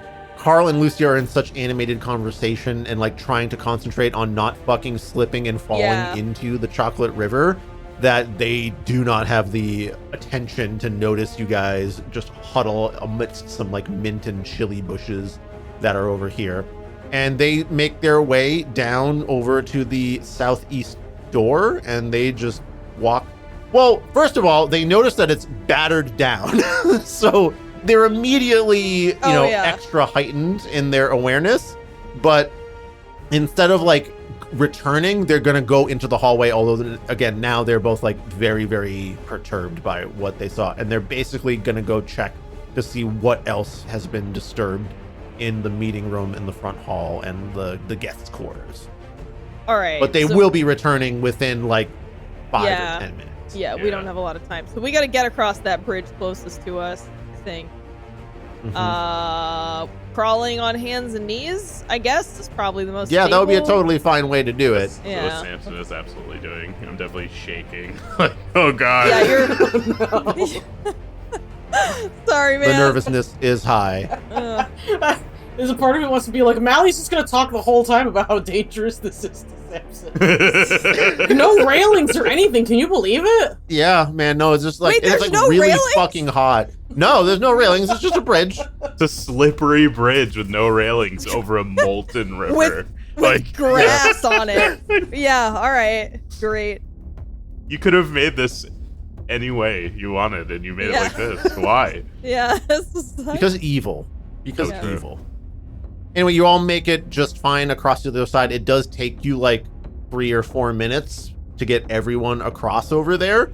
And now you're on the northern side with the 2 doors that lead into the upper portion of the western hallway. There's not really a choice here, so I'm just going to say that you guys go through that one of the doors into the hallway. Yeah. You can see that there are 2 other doors sort of on the opposite side of the hallway.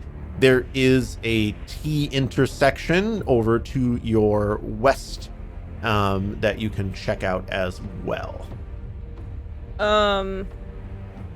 Yeah, I feel like I'm just thinking I want to get as far away from where they might be as possible. So I want to go through either the door at the top of the T or the door to the left of the top of the T. You can use the numbers on the map if you want to cite a specific room. Sorry. Yeah, I either want to go into 14 or the door that's between 15 and 13. Yeah, so that's just like an extra door in the hallway. I don't know why there's a door there. Again, that's mystifying. That's not a locked door, by the way. Yeah, that was weird. I don't know. What do you guys think? Yeah, I agree. As far as possible. Yeah. We're just gonna put some all right. Maybe we should like open a couple doors over here just to like, make it confusing. Maybe buy like a couple minutes. So that's a good idea. I hand Mallow the gin again and say, you know what to do. Oh, yeah, are they poison doors? Oh, well, no. they might be. We don't know. They probably all are. This is new territory for us. Actually, we never even got to any of these doors last round. So we saw fresh material for us. None of the factory last time. None of it. Allie is taking a drink, taking a heavy sigh, and going to open one of the doors. Which one? 17, 16, 14, 13. I was going, hey, Lord Windstar, which door you want me to open? Why don't you open 17, because that's the furthest from where we're actually going to be. 17, I'm going to open that one. Great. Okay. They are numbered for some reason in World 2. I'm just going to say that. All right. That's not in the book. I'm just adding that. So it's less insane that Mally was like, 17! Okay, you open the door here. The room is stiflingly humid and smells strongly of curdled milk. Troughs of chocolate liqueur empty into large vats. Pygmies on ladders stir milk and sugar into the troughs of chocolate liqueur, while others stoke the fires under the vats, heating up the chocolate. There are 10 pygmies working around this room at any one time. It takes 2 of them to lift a sack of sugar or a canister of milk. Most of them are armed with long wooden mixing spoons, which they can wield like two-handed hammers, although they're not doing that right now.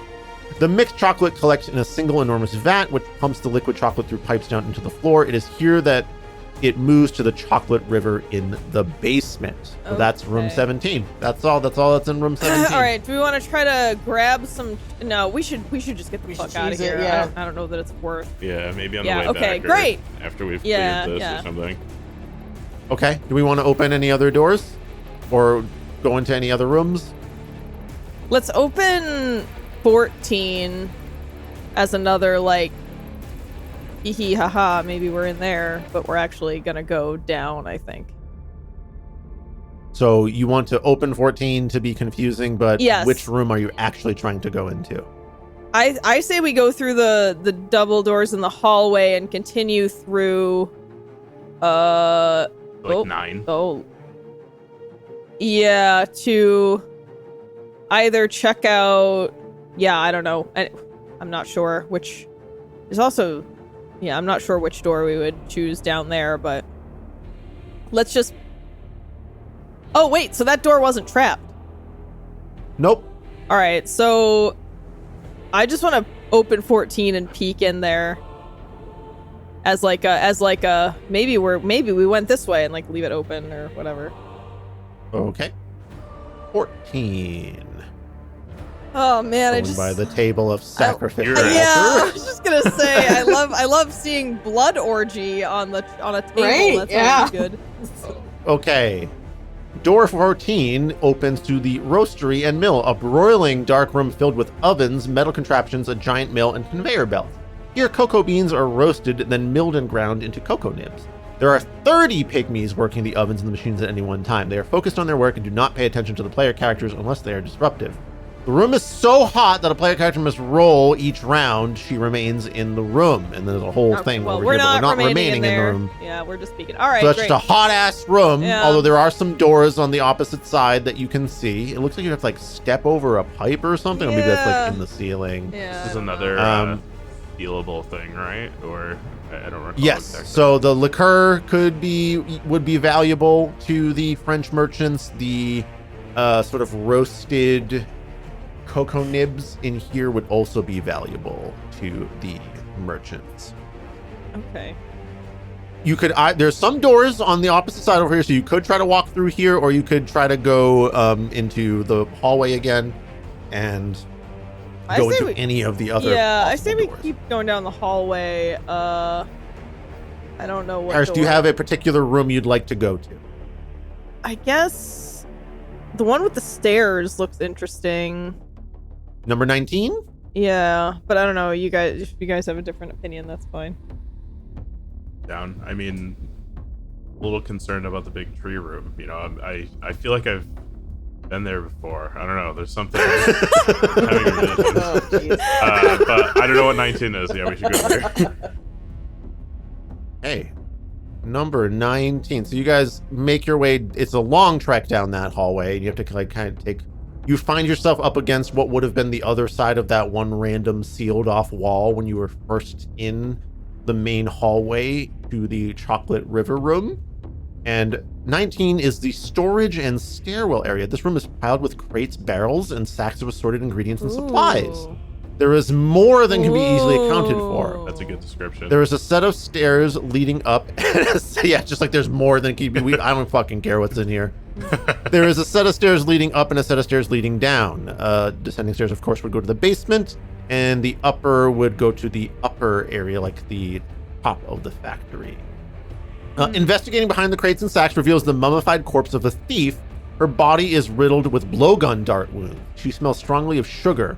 Wrapped around her shoulder is a satchel that holds a bunch of shit in there, and a roughly drawn map of the factory basement on canvas. Ooh. So is she dead? Okay, yeah. Yes, she's wow. Mummified. Oh, it's gonna... The easiest supplies to identify carry are as follows: 3d8 plus 10 sacks of sugar, 3d10 plus 3 copper canisters of milk, 4 bins filled with cocoa butter, acts like lard or grease. And then here's like each sugar sack is worth this much, each canister is worth this much.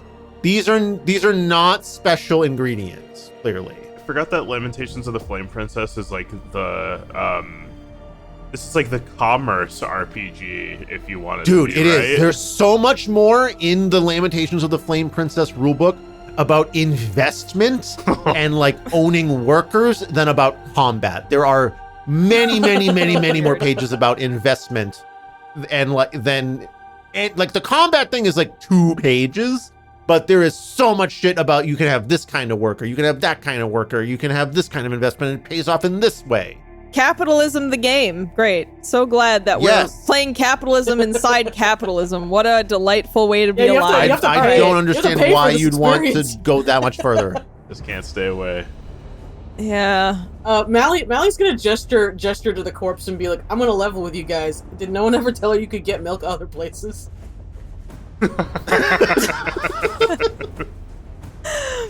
Man. I'm kind of interested. I just stick my hand in one of the vats of cocoa butter and start lathering up because I want to smell like I belong here, so I'm not detected as easily. Oh, I'm gonna kill myself if that ends up paying off. I'm taking the map that this bitch made. Yeah. So Dee, I don't think you saw the rest of the paragraph. no, that's that was okay. there. Right. Let us suffer. It's fine. Let us suffer. I'm sorry. Oh God, I think I just saw some of the sexual assault. Jesus Christ. Sorry, I'm Yeah, the scrolling is harrowing. Sorry. No, it's fine. Disturbing her body in any way causes it to explode into dust. Any player characters within 10 feet of the exploding body contract a random disease. No saving throw is given. Okay. Fuck yourself, Dee. Here we go. All right, so I guess we're yeah. all I'm gonna need getting... you to roll a D8, please, Dee. Wait, is this not all of us? Are we not all I'm within gonna 10 just feet? gonna say, probably just the only so that person we have who's- more to do. Fucking with the body, Yes, honestly. 10 feet. You guys were far enough away. Okay. The barrel of cocoa All right. butter was far enough Okay. away that you guys don't have to worry about this. So, Dee, can you please roll a D8 for got me 4. to get a disease? Rock candy skin.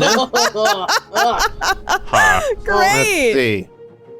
You feel a tightness in your chest and throat. Small, bright pink, sugary crystals begin to form in the corners of your mouth. They cannot be dissolved or broken. After 1d6 plus 1 minutes, so I mean that's going to happen no matter what. So let's just go right for that. So that's 5 minutes, the crystals have spread across your face and begun to cover your body, skin, and armor. They are blood red in color and they glimmer and shine, catching the light from seemingly every angle, making you easy to spot. Any roll you make to sneak or be stealthy when you are not in complete darkness must be rolled twice. You must use the worst result. While you and your armor is covered in crystals, the crystals grant you extra protection, and the first attack in combat against you is at -2. After that, the crystals have been smashed. If you take your crystal-covered clothes and armor off, the crystals attached to them are ripped off too. When you put on new clothing, new crystals will form over it within the next 1d6.1 minutes. Permanent effect, you have permanent blood red stains on your skin anywhere the crystals come into contact with. So this is actually not that bad of a disease. That's wild. Probably one of the better diseases I could have contracted, actually. All right. Yeah, so we can just continue throwing you at problems. So yeah, I actually have a higher defense now. Yeah, it's great. That's awesome. This strategy's paying off wonderfully. Do they? All right. Here's something that do they taste good? Sure. Yeah, it actually does taste like rock candy. Like if I lick it, do I taste Wait, like rock so we candy? also have like food? This rules. All right. Yeah, like can I just gnaw on myself? Sure. I mean, listen, it is, oh, sorry, I scrolled too far. It is rock candy made from the skin of your teammates. So there's like a light biohazard concern. But at the same time, it does taste a little sweet and sugary. And it's red, so it's like cherry flavored somehow. I don't know why, but it is. All right. That sounds fine. Okay, and Mally, you do have the canvas map that the thief left behind, which is of some value. All right, let's check out this merchants. Yeah, let's check out this map. What can we learn about the basement by looking at this map? Oh, look, I can just show you the basement thing like I was going to show you anyway. So this is what the map looks like, albeit crudely drawn. You can see that there is the Chocolate River with the confusingly placed upper area over there. There seems to be some kind of pump over here. There is a prison area, it seems like over here, a weird contraption. Yikes. Yeah, that's a gibbet. Gibbet. That there's a crudely drawn sort of like round woman that is placed over here. You know it's a woman because like they're, you know what, I'll just show you. How about... whenever you say I'll just show you, my body tightens. It's I just want you to know. Actually, kind of like a little fight or flight. How about, guys, it's literally just this drawing here. Oh, God, I forgot about that. I forgot about that from the first And there's like an arrow pointed towards that gibbet inset, just like that's what's over there. And then we have what else is over here? That's the juicing and experimentation room. There's a boiler room. The inventing room is the one where the lady is. Basically just has random vats of different kinds of chocolatey experiments. And then, the lady being squished in there.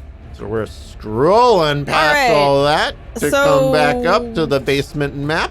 Can we tell from the basement map or from where we are whether where we are connects to the basement? Yes. So if you see this set of stairs over here, if you take that staircase downward, you will end up in this boiler room right here where this stair section is. Oh, hell yeah. What if we just what if we just destroy all the boilers or like turn them off? Just blow out the pilot lights. Just start fucking shit up, just causing chaos.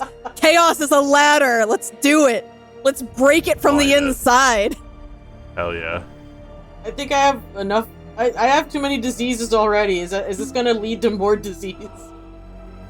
It could. Just don't eat. You just have the one. But the words come out tinkly as rock candy falls out of my mouth. You might be leaving a small trail behind you, Mally. So just be aware of that.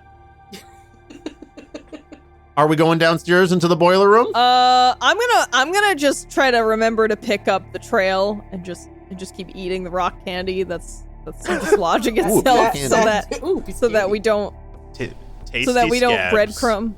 Yeah, delicious. Delicious. You know? Okay, so you all traipse down into the boiler room area. I'm gonna have to scroll all the way down again. This is the life of a DM, y'all. The room is dark, red, and unbearably hot. Steam hisses from enormous boilers. Pygmies run about shoveling wood into furnaces. The ceiling is covered in a massive pipe. There are 20 pygmies present in this room at all times. Unlike other rooms, they attack the characters on sight. So guess what, bitches? It's time to roll initiative. So basically, initiative works by one person rolling for the entire player character team. It's a representative initiative. Okay. You will roll a d6. We're gonna and die I in will roll the a spoiler D6. room. I'm sorry, everyone.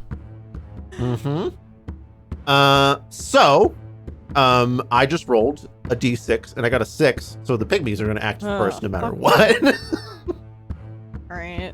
Okay. So, who wants you know to what? roll? But you know what? We can just run back up the stairs and shut the You door can. and block the door. That's fine. You can, but the this is pygmies have manageable. definitely won the initiative roll, unless whoever rolls also rolls a 6, and the pygmies definitely don't have a dexterity modifier like the player characters do. Oh, okay. Who would like to roll for the player characters? Do I have a dex modifier? I'm dex 50 or You plus do. 1? You do have a dex modifier. Is it just Not plus me. 1?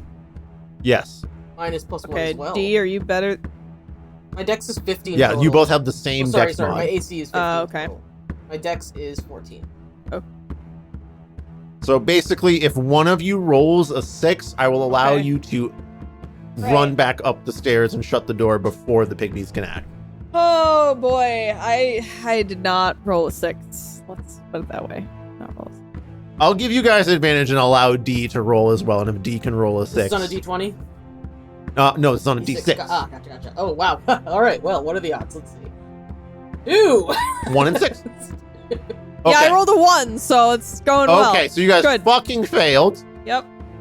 Who went down the stairs first? I was pretty stoked. I'll say Yeah. I went first. So immediately, all of the pygmies screech and like run directly for you. And we're gonna say that the pygmies, so there's a handy dandy reference at the bottom over here of all of the NPCs and monsters. And this is just we are on the stairs, I'm gonna say, because this is like yeah, so it's not like all 20 pygmies can attack you at once, Right. because there is a choke point that is happening Right. here. So I'm going to say that because they outnumber you, there is a morale system in Lamentations of the Flame Princess where if the Strange. attacking group is outnumbered, I have to roll 2d6 to determine if they have the morale to even fight you. And there are certain things in combat that can trigger a morale check on the pygmies, essentially. That's kind of cool. I mean, it's interesting. So these pygmies are attack on sight kind of pygmies, so they don't have the initial morale check, especially again because they outnumber you. Mhm. So Lord S. Von Windstar, I'm going to say that one pygmy just straight up attempts to punch the shit out of you, Okay. All right. and like 3 other ones go for their blowguns and try to attack you while everyone else is just like mobbing for the staircase, essentially. Now, the pygmies that are firing blowguns are firing into a melee, so there are special firing Yeah. into melee rules that happen here. First, let's resolve the pygmy that attempts to just smack you in the fucking face. Okay. I'm going to roll a d20. Your AC is 15. I have to beat a 15. Okay. I did not, so the pygmy just swings and misses. Can I get in a little sneak with a dagger? Because they're within my, they're like up in my shit trying to punch me, right? So can I not just like? So, I mean, like, if they try to, like, move away from you, that there is a sort of, like, attack of opportunity thing that happens there. It's not really, like, a reaction riposte kind of Okay. thing. So on your next turn, you could absolutely take an action to counterattack here. Now, the 3 pygmies that are trying to fire into the melee here, Oh lord. the way firing into the melee works in Lamentations of the Flame Princess is that targets are randomly selected by die roll. So essentially, all 3 pygmies are I'm gonna say, because there are 20, well, 3 of them are firing, and then there's 20 pygmies. One of them made a thing over there, so that's like 16.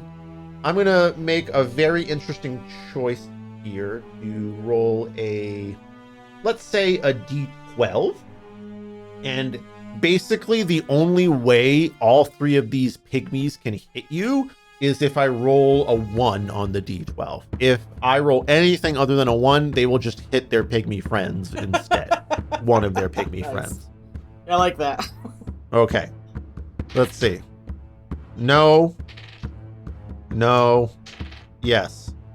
No. So none of those blowguns hit you. So you are completely unscathed from all of this. But the other blowgun darts go wild and they hit other pygmies for 1 damage each. So like 3 of the pygmies have 4 HP instead of 5 HP. And the other one just completely missed. Everyone else is just trying to like crawl over each other into the choke point, and there's just like a mass of pygmies in the doorway. Great. So now it is the player character's turn, and there is no order of operations with player characters. You all just act at the same time. All right, we all back the fuck up and try to just shut the door. How about? I don't know if you want to speak for your teammates there, there, Lourdes von Winster. I know you're noble, but no, I'm with her on this one. I'm trying to get behind the door. Yeah, I don't think you guys want to go into the writhing mass of pygmies in the basement. So. Yeah. I mean, if you want to retreat, that's okay. Okay. So I will allow that. Sounds like John was like in the bathroom, and we were like, "Hey, what do you want to do?" And he's like, "You want to fight 20 pygmies?" He's like, "Yeah." Listen, I am a fighter. I have only a couple verbs. Just tell me where to do. To fair. do them. That's fair. Would you like to take a swing at a pygmy? So again, because everything is simultaneous, it could be done that you take a swing and then the door is shut and blocked somehow. Like everyone else can do stuff. Yeah, can I actually? How about can I like make space? Like I've got a big ass sword, right? Can I take a swing so at I'll somebody step make back. space? Yeah. Yeah, so I'll like step back and we can kind of switch places, maybe. Yeah. Sure. Yeah. Absolutely. I'll I will retreat. even allow because the pygmies are so crammed into the doorway. They're kind of having that. I don't know if you've seen that episode of The Simpsons where Mr. Burns thinks he's invincible because the germs can't get through the doorway that the doctor shows him. Mm-hmm. That's what's happening here with pygmies. So you can take a swing and step back. Let's like sort of like draw your sword and step back action. And it's a great sword. So it's a big sword. And I will allow you to basically make an attack roll with like a +2 bonus on top of your regular bonus here against just like 4 pygmies at the same time, essentially. Leave, hell yeah. All right. Uh-oh. All right, so I've rolled a 5, which Okay. I have +5 to melee, so then, was that 12 or something? That's actually enough to hit because of their armor being 12. Okay. So because like everything, like it's just enough, like you're very off balance as you do it because you're surprised, you're trying to step back and get out of the way. Lourdes von Winster has already like backed off in time for you to do that kind of swing. So you're going to roll a 1d8 now to tell me your damage from the great sword. Right. Do I have like strength or anything like that? This. You do have a strength mod of +1, so we'll say +1 for damage. So total of 6. Okay, you actually managed to cleave your way clean through 4 of the pygmies in the doorway, and they just like various shades of in half, right? Like because they were all bounced up across each other. One is clean in half. The other one, like you take like an arm and a little bit of the jaw off. Lord. The other one is like a whole leg, but like they're done. So 4 pygmies immediately killed, but there are still 16 other pygmies now trying to make their way through the gore in the doorway, trying to get through you. But you are the only one that has taken an action. You can further back off if you want. There's plenty of room to back off. Mally and Lourdes von Windstar, what would you guys like to do? I'm still... Wait, how many I am down to retreat like if you want 30? to. It's I am is, down to retreat just so we can reassess. I'm also concerned that like there's those blowguns have like poison or something because like Yeah, the body that's- exploded. Like, so yeah, Samson's feeling pretty uncomfortable right now. Yeah. More OSHA violations await. Cold sweats all day. Yeah, at least we can like block the door with all the shit in the storeroom. True. You can. I'm going to do I'm going to retreat, but I'm also going to take a shot at them with the short bow, at, like the closest pygmy. Yeah, can we both While do that? I Just retreat. fuck them. Like, yeah. So if you are taking the attack action, there will be time for the pygmies to get the rest of, like, some of them to get through the door before you can block it off, fuck right? Because that, I'm not fuck going to that. allow you No. to take an attack action and then also okay, block okay. off the door. It's one or the other. All right. All right, let us run away. Full retreat? Or is there any attempt to shut the door, block it with anything? Yeah, Or is that's it just run away? No, that's what I was saying. Like we go through the door, shut it, and use the stuff in the storeroom to try to block it. That way, even if they try to shoot shit through it or break it down, it'll be too difficult. Okay, I'm gonna say it's pretty easy to just like slam the door after Samson does his cleave action. Mm-hmm. But like you're just trying to shove a crate across the doorway To start, and then we'll do more. Okay. You know? I just want you to roll a simple strength check for this, and with that, all I want you to do, you're going to just roll a d20, and I'm going to say, like, the crates aren't that heavy, so as long as you beat, like, an 8, it's fine. Okay. What if I got an 8? That's fine. Oh, you meet okay. the check great. on that. So you're able to just, like, quickly shove a crate in front of the door, and the pygmies are relatively weak. Like, their punch attack has 1d2 damage. Yeah. So it's actually totally enough, even with 20 pygmies behind it, to just block the door, because they're also they're mad with anger down there, so they're not really thinking straight. They just use mob tactics instead of any strategy. So there is enough time for you guys to just be out of initiative. Where are you retreating to? Okay, I would like to do more to block the door before we leave. Okay. I'm not even gonna bother to like have you check on this, because that first check was enough to like give you enough time to just like quickly stack other shit and essentially just block off the doorway from the door. Yeah. So that they It like does take you like 2 or 3 minutes. fine. All right. So Where would you guys like to retreat to? We can go down the other basement stairs, or Those lead up. Those go up. Those are leading up. Okay, so we can go up. We haven't gone up yet. Sure, yeah. Right? I mean, there's no good choice in this game, so it's No, like, yeah, that's Yeah. you know, No, I know, yeah. whatever. It's very much not a good plan to do anything in this Yep. game, except maybe not play it. Yep. Okay, the upper stairwell. The stairs ascend for 3 flights, terminating at a large set of double doors. A set of ivory piano keys is inlaid above the iron door handles. A musical lock. Fuck you. The door cannot be opened unless the specific notes are played. You know what? This is a puzzle, so I'm going to stop sharing. Okay. I'm gonna turn to the guy. I want you guys to want to bet that if we do it wrong, it's poison. So there is clearly just like a musical door lock with like piano keys above Okay. it. And clearly it's just like, hey, press the keys in the right order. And we haven't heard anything. No one's. Okay. And is this, how many keys are there? Like full. Oh, it's a like, let's full say like 88 two- key piano? You know what? Yeah, it's all it says is a set of ivory piano keys is inlaid above the iron door handles. God. So like that's a full keyboard, I feel right? like whoever wrote this doesn't know what a keyboard looks like, but Yeah. because they would be ashamed of their words I and deeds if mean- they know how many keys they just gave us. Yeah, because like 88 is full and a keyboard is what? Like you can have like 20 something. I forget. Yeah, 27 is like the lowest I've seen like Yeah. a little MIDI Yeah. keyboard have.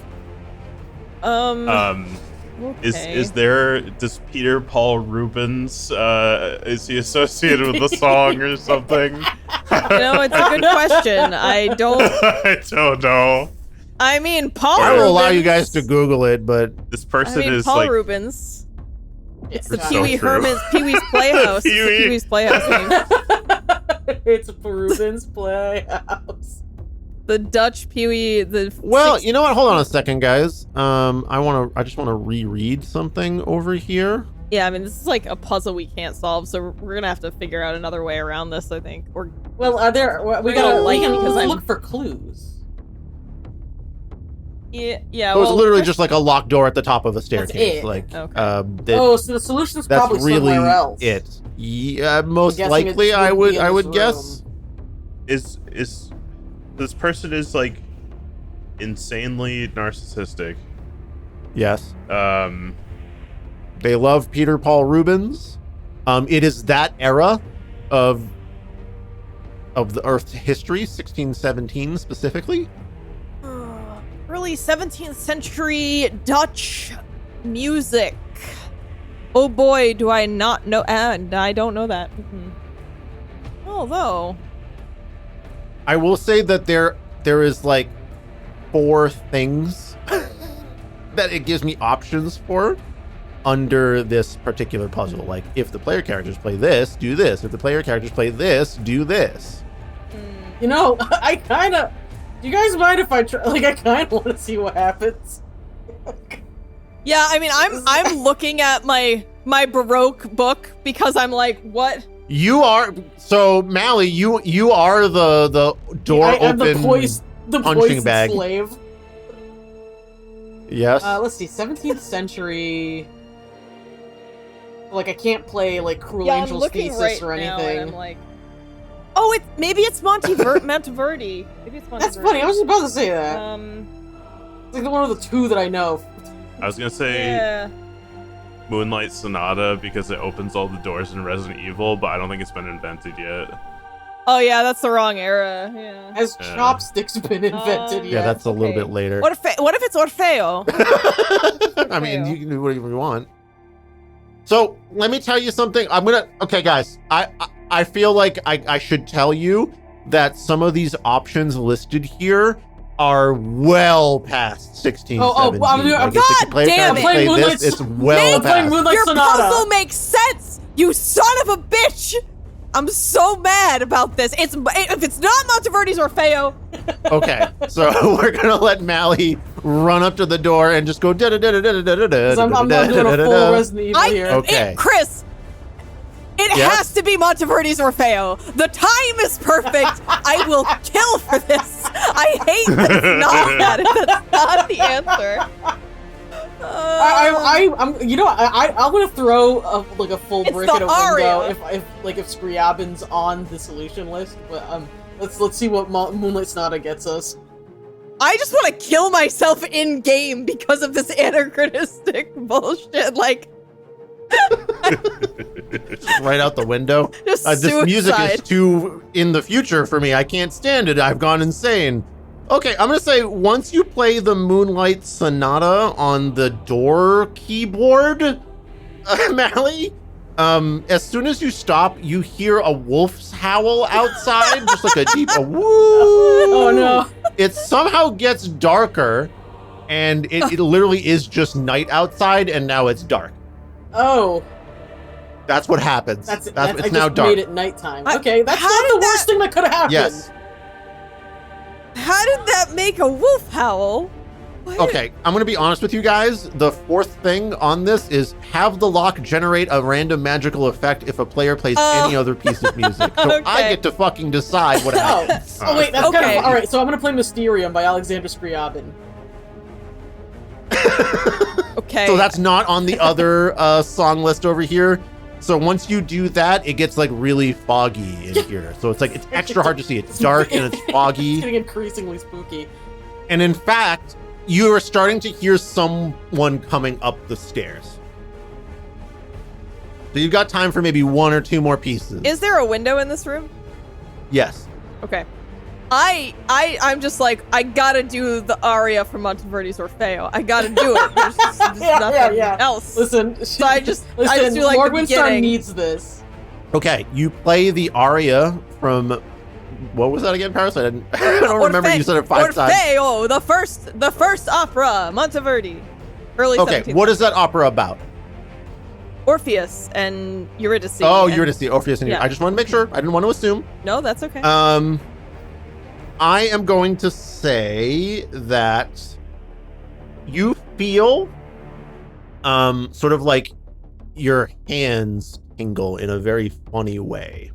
And it like travels up to your arms and into your eyes. It feels like Oh. you have to like really shut your eyes because they're almost like, it smells like the ocean for a second and like brine and salt, but like heat at the same time. You just feel salty, shall we say. All right. And you feel like if you open your eyes, something bad is going to happen.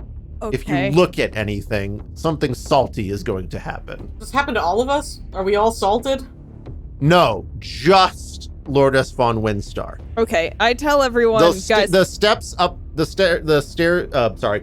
steps that you hear coming up the staircase are like right around the corner. You have maybe time for one more piece of music, and whoever is coming up the stairs will hear you play that piece of music. Okay, do we try to smash the door in or just jump out the window? Like, what's the plan here? Hold on, Samson, I feel like I'm getting some deja vu or something. Uh-oh. I feel eternity pulling on my brain here. Okay? It's gonna be like Aces High by Iron like Maiden a or something. giga anachronism. Yeah. The Candyman can, the song. Oh. Okay, so you really just quickly smash out a Candyman Yes. on the musical lock. Yes. And you know what, I wanna Samson? die. The Candyman can enter, indeed. And What the the lock fuck? just Wait, clicks is this a open. DM decision Oh, or no. is that actually the solution? No.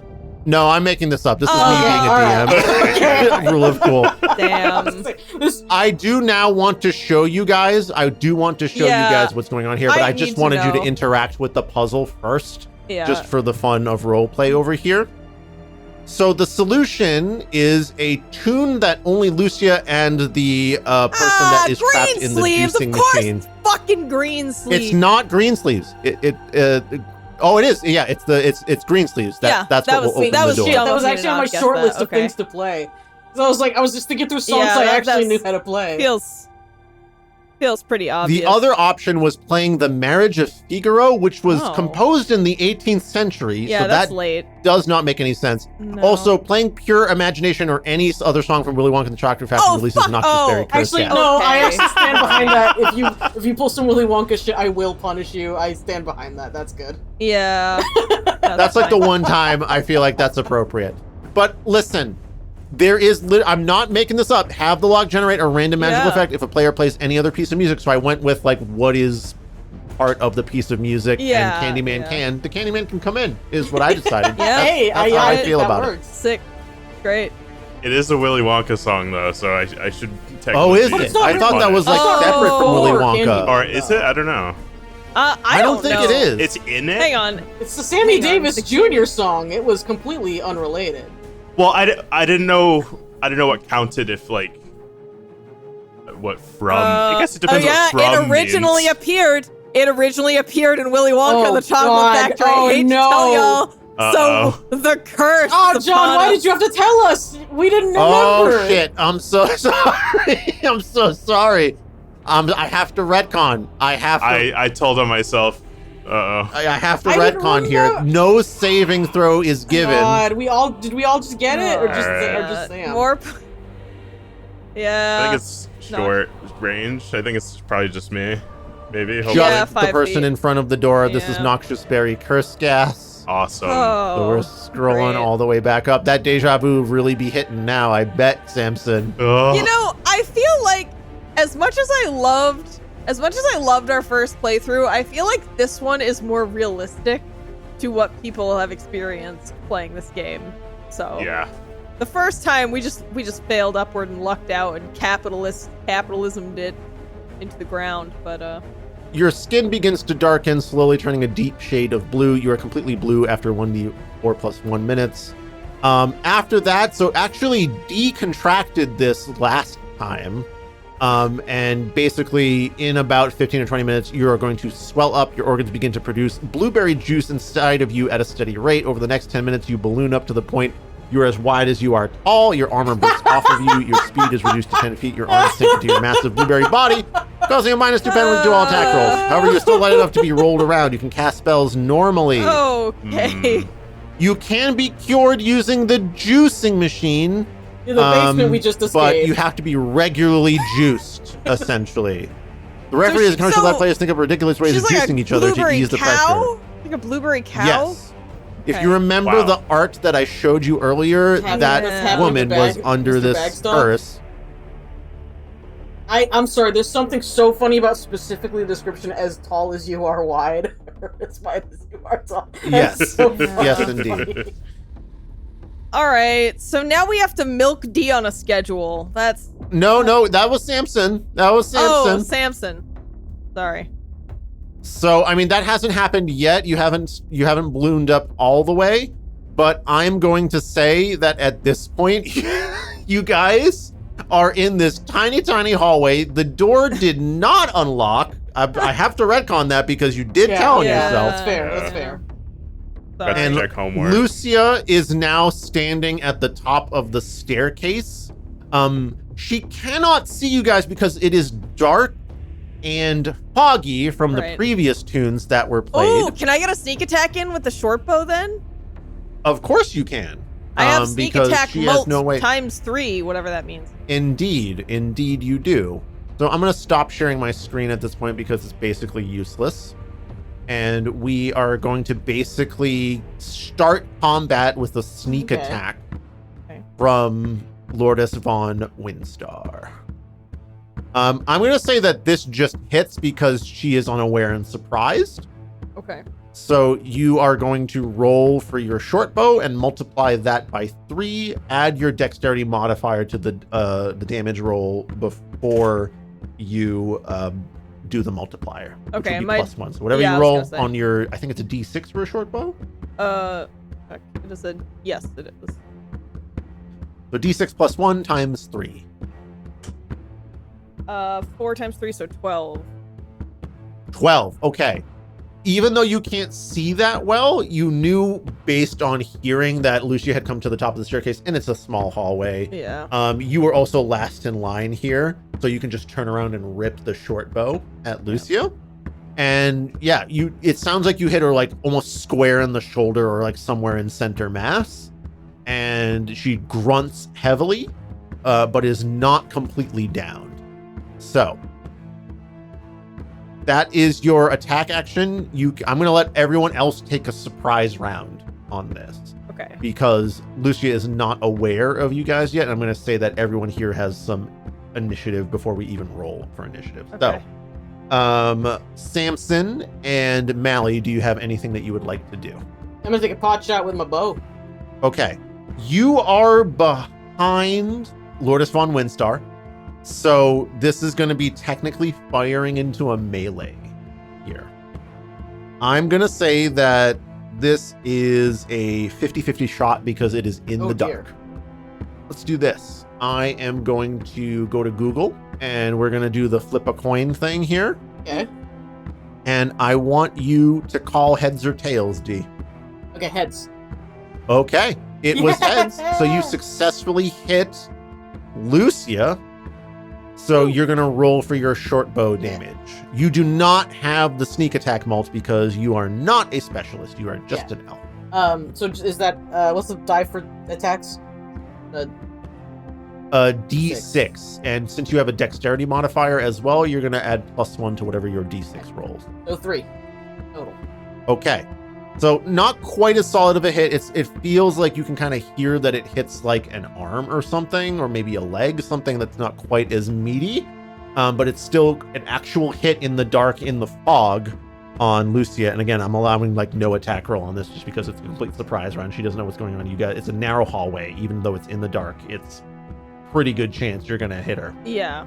That leaves the recently noxious berry cursed Samson, who is behind everyone else in this hallway. Samson, what would you like to do? Well, can I just tackle? So if you do a charge action, if you do a charging attack, you do double damage on whatever you do with your charging attack. Whoa, okay.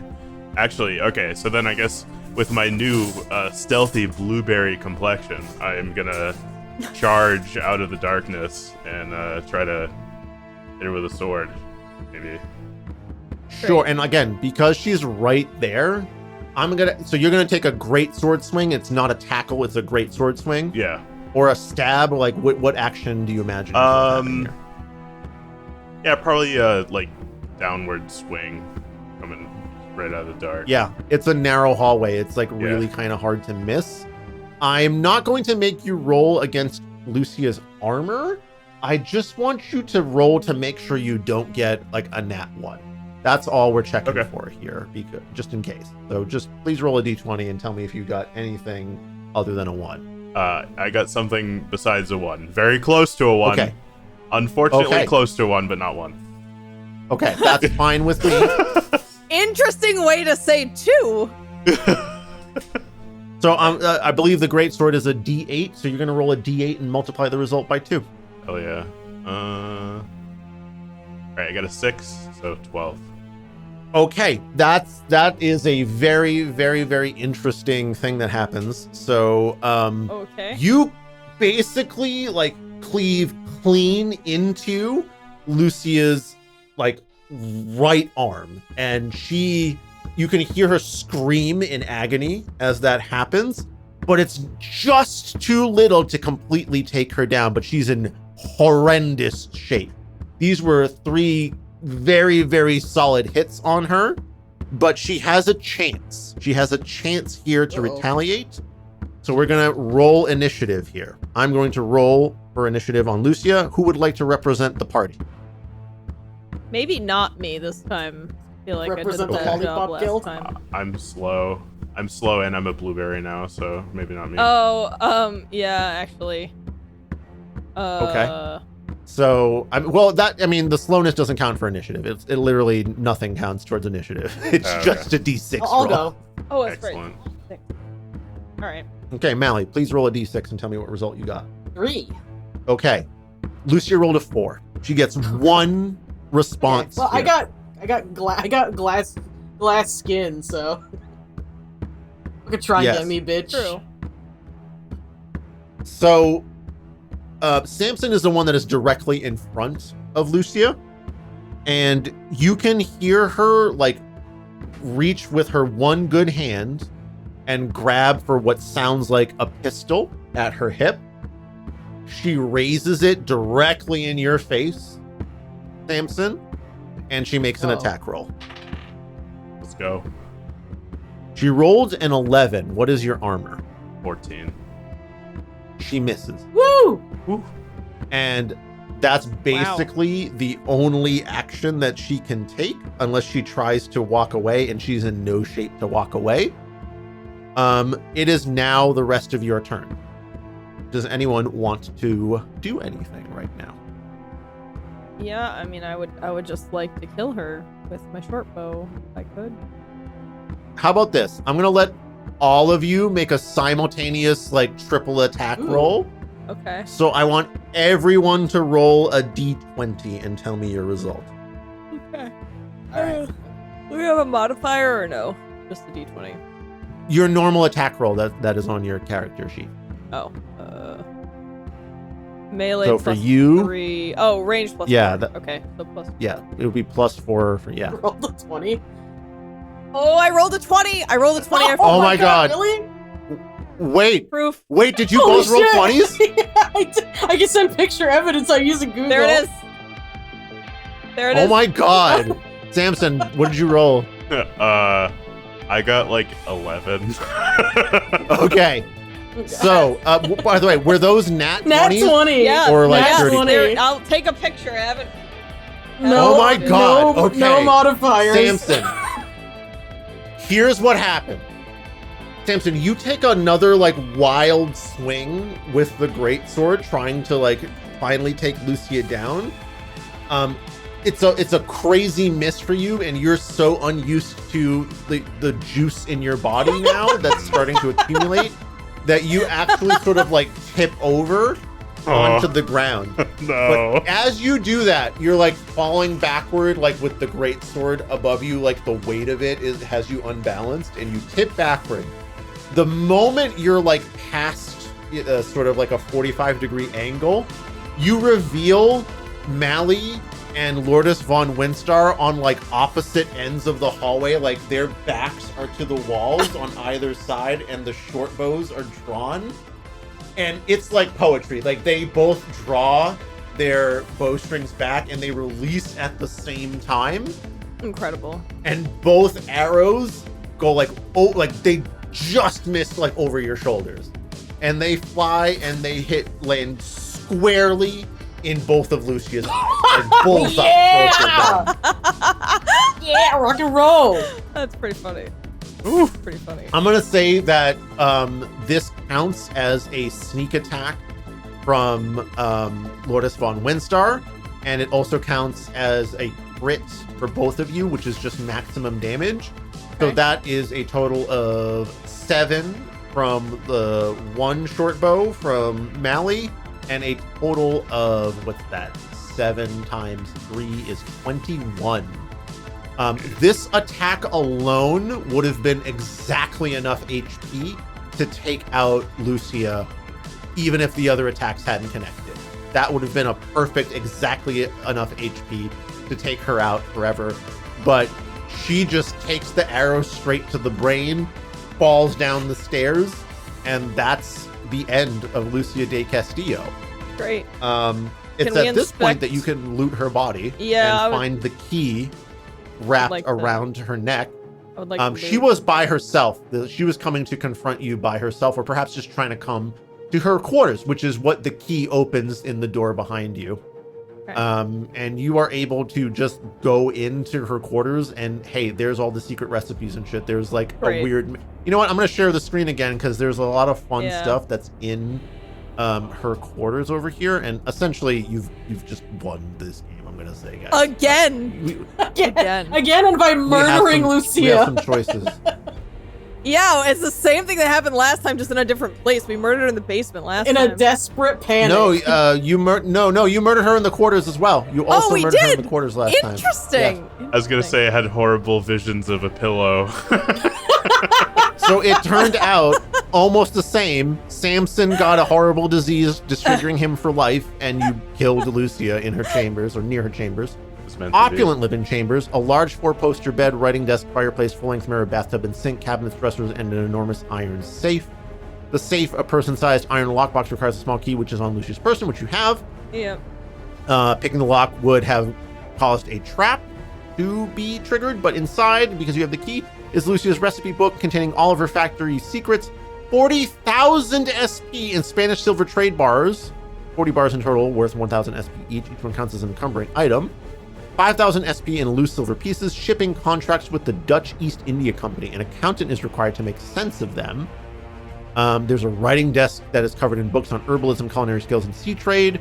A full-length mirror that can actually be walked into, depositing players into the Heart Queen's bedchambers in a completely separate adventure all right, that's for cool. Lamentations of the Flame Princess. So this is actually That's a gateway into a completely separate written That's cool. adventure, which I think is actually kind of a That neat is- inclusion. That's That is actually very Yeah, tons that's of kind fun, of yeah. cool. It's kind of cool. The dressers are full of clothing and dresses, as well as the belongings of Hilda Copperplate, who is the lady that is being squished in the basement. Okay, so at this point, we are at the conclusion of this adventure, and you guys can decide what to do with the loot at this point. You are effectively going to be in control of the factory if you so desire. Yeah. Or you can return everything to the French merchants that hired you Bro, in the first fuck place. them. But Well, I you've wanna- basically Fuck stumbled they across. asses. I want to take everything off of. Yeah, fuck them. I want to take everything off of Lucia though, because I know she's got more than just the key on her. Oh yeah, she's got like her pistol, her rapier, some fancy clothes, a bunch of jewelry, but all the important stuff like the recipe secrets and like Yeah. all ingredients. I and want to whatever take her are, like, cool necklace. Take her cool necklace. Sure, you get to take her cool necklace, and now that's yours. It's a really cool. What's the necklace look like? I thought it was magical. I thought she had a magical necklace. Sorry, I shouldn't know I that. think she actually does have a magic. Yes, I remember this one because I remember it unnecessarily made her also extremely big fat, and I was like, how many times does this have to Yes. happen? Apparently a lot. Actually, you're right. No, you guys are remembering something that I totally forgot. Pretty sure that was her like Ozempic necklace or something. I mean, and honestly, honestly, I would go for the necklace anyway, so I don't think it matters that it was. I remember that it was If the magical. talisman is taken off of Lucia, she rapidly gains the 200 pounds that the talisman was keeping in check before aging and withering into an old woman. Great. So yes, Okay. there was Wait, also that. What? It was Okay. the Ozempic and anti-aging What if we talisman. put it on Bagman? Bag fuck, please. Yeah. Will he get what if- snapped? I believe that's also what you guys did Will he get last time. snatched? Yeah, no, And I did. Oh shit! Does it help? Oh yeah, anyone who puts on the talisman while infected with a poison or curse causes its effects to disappear. So yes, indeed, that is the purpose of the talisman is to cure Samson Bagfucker once and for all. All As right. long as he doesn't remove Well, the we talisman. wanna maybe find him a real cure, but this is a good. And I mean, Mallow's got to be cured too. I think we gotta like go milk bag jam. Yeah, it's kind of a nice option that like we just have a bunch of juice, I guess, you know. Yeah, for the rest of your life, you can. I mean, it's kind of funny that we have 2 player characters in this that now have like a tasty portion of their own Delicious body. body. So, I mean, do it that I'm way. actually I'm gonna juice bag jam a little bit into what's left of the gin and swig it, make a little cocktail. Oh, you know, Oh, give me a hint of juice. that. That's pretty good. Nice. Nice blueberry I do- gin. I do think we should responsibly make sure we figure out what the cures for these things really are before we leave, because y'all want to have an option to unafflict yourselves, I imagine. Okay, so rules as written, there is no cure Oh, except Oh, wearing shit, the okay. talisman. That is all of the diseases Wait, are what's permanent. the point of having a permanent effect if you can't get rid of the primary effect? I don't know. I think all of these diseases are just permanent player character effects that you can never remove. Because it says like, oh, the permanent None effect of is that you them. have red stains all over you, right? And it's like I thought that I feel like the natural like suggestion is like, oh, that means you can get rid of Yeah. it, but you'll always have like the mark that it happened. But it sounds like there's no point to that Right. because you can't just like there's only one necklace, and if everyone gets infected, 2 people will just be like that forever. That's how I read the rules Yeah. as well. I mean, it sounds like it sounds like it's in line with other mistakes this module has made. yeah, yeah. All right, I would like to talk to the manager guy, because like I wanna make this like a collective. Lucia like, was the pygmy manager. You're owned- talking about the guy that led you in, Carl, in the first place? Yeah, He's just kind of like Carl. the receiving guy. He receives deliveries and like points workers out. Oh, I thought He's he like a was docks master. I thought he was like the assistant manager. I misunderstood. In a way, he is, but like he doesn't know what goes on in the factory. That's so funny. That's such a funny detail about him is he has no fucking clue. He only goes to like Lucia's quarters, and that's it. Like that, he knows like never going anywhere else in the factory. And he just never hears the screaming. He's got his You know? hands clapped over his ears. He does mention hearing weird things, but his character as written is like, well, I don't know. I'm just here to help with the deliveries and like point the workers where they should go. I don't I don't want to ask any other questions, but you know, where do we put this human juicing device? That's Yeah. we just received? Listen, I'm not going to question why you have it, but I am going to ask where it goes. Yeah. You do feel like he would pretty quickly be unable to keep. Man, where do you want this? himself? Where do you want this So crate unawares. of mutant indigenous people? Jesus. I will point out we have a weird opportunity, kind of, because like you have like changed self, right? And the boss is dead, so like even if we don't hostile takeover, you could like masquerade as the boss or whatever. Oh yeah. You absolutely could. Just in like 30-second bursts Yeah, every yeah, day, just- according to Well, the magic apparently he doesn't rules. pay a lot of Really short attention, so you meetings. could just like just pop through the door like I'm jerking off. Go away. Yeah. Yeah. Honestly, I don't see any reason to not rule that out as the DM here. So like you guys can just tell me what you want to do with the factory and the loot at this I point. want a It's gonna worker-based happen. collective. I want the pygmies to unite and run the factory. I want Carl to help them and not be a weird overseer. Like, that's what I want for this thing. I'm actually gonna say I think we should fire. fire Carl. That motherfucker bad for business, not asking questions like that. Me. Yeah, that's true. I'm gonna say you are able Severance. to, you maybe you guys take like some time to rest and like inspect the factory grounds. You see the horrible blood orgies happening in the tree room. Yeah, it seems bad. With all of like, there's like horrible mosquitoes that snatch up pygmies and take them into the tree to do all the weird like blueberry sex rituals that happened in a previous recording of this. If you want to hear more about the blueberry juice sex rituals that are in this game, read it your fucking self, man. We are not gonna... Why are the mosquitoes involved? We are not your personal smut peddlers, okay? There's like an old cocoa tree that Lucia imported from like, I don't know, South America and like made take root in the factory grounds, and that's what is harvested. And giant mosquitoes called El Grancudos are part of the old cocoa tree's life cycle, essentially. And they're the pygmies sort of deify the ritual of being taken by the giant mosquitoes and to be part of the blood carnivorous? orgies. They're carnivorous? Yes. Wait, but how does the mosquito eating a person equate to a blood orgy? How do they The work mosquito that in? like stabs them and sucks the blood, and then there's like cocoa juice rituals or something. It's a little crazy. God, this is why would you need to write any of this depth?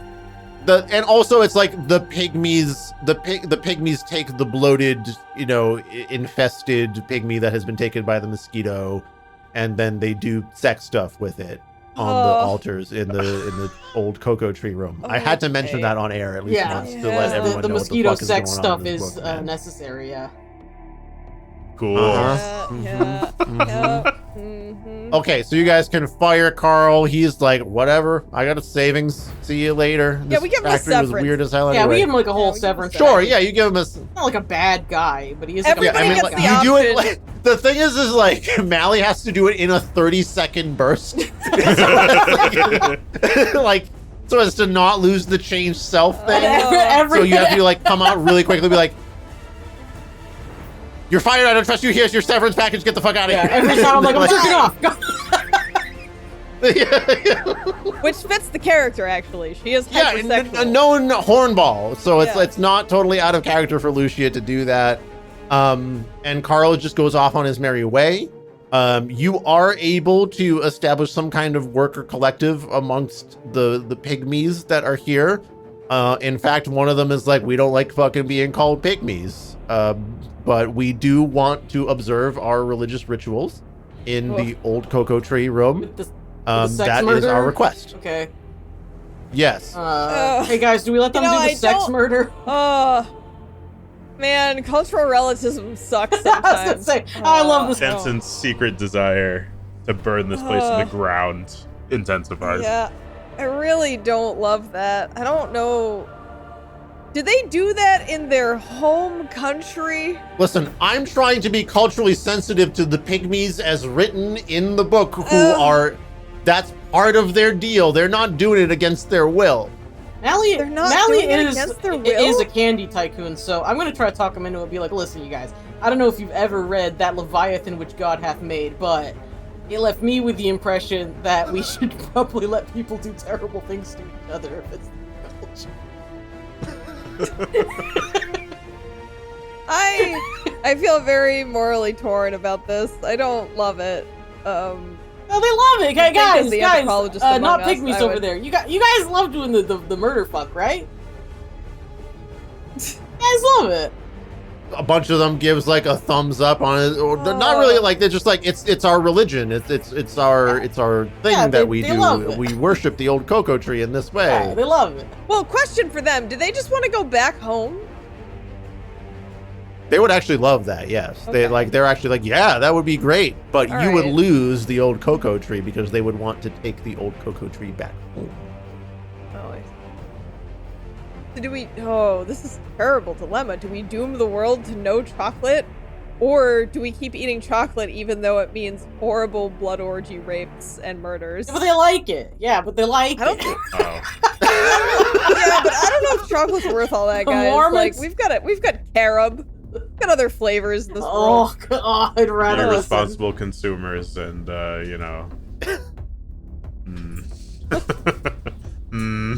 Chris, why do we? Yeah, what a moral show? dilemma that you have been confronted with. I'm trying to go by the source material, guys. No, Mally doesn't have a problem with it. Mally's doing 2 thumbs up alongside the native Coco people. Wow, that sounded worse, actually. I feel like Lord S. Von Windstar 95 wouldn't care, but me as Bookbarella is a little troubled. Oh, don't get it wrong. Dee as a human being does not love this. Okay, all right. Actually, all right. I did not not read that. I just want to say, this is not the only cocoa tree in the world. Oh, okay. It's Correct. like, it's our Earth and everything. It's not like there was only ever one chocolate tree that they harvest all the Hershey's from nowadays. I don't know why I thought that.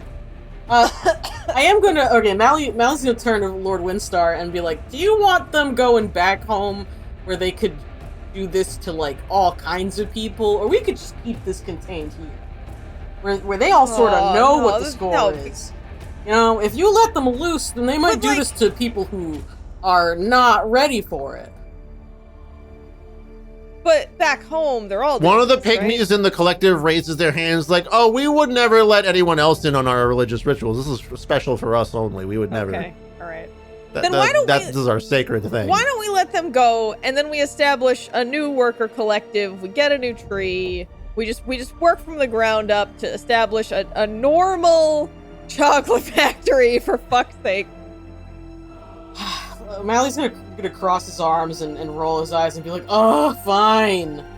Oh, sure, it's okay if they do the murder, if they do the fuck murder where you can't see it. Yeah, it's God better. forbid I It's better benefit." if it's not.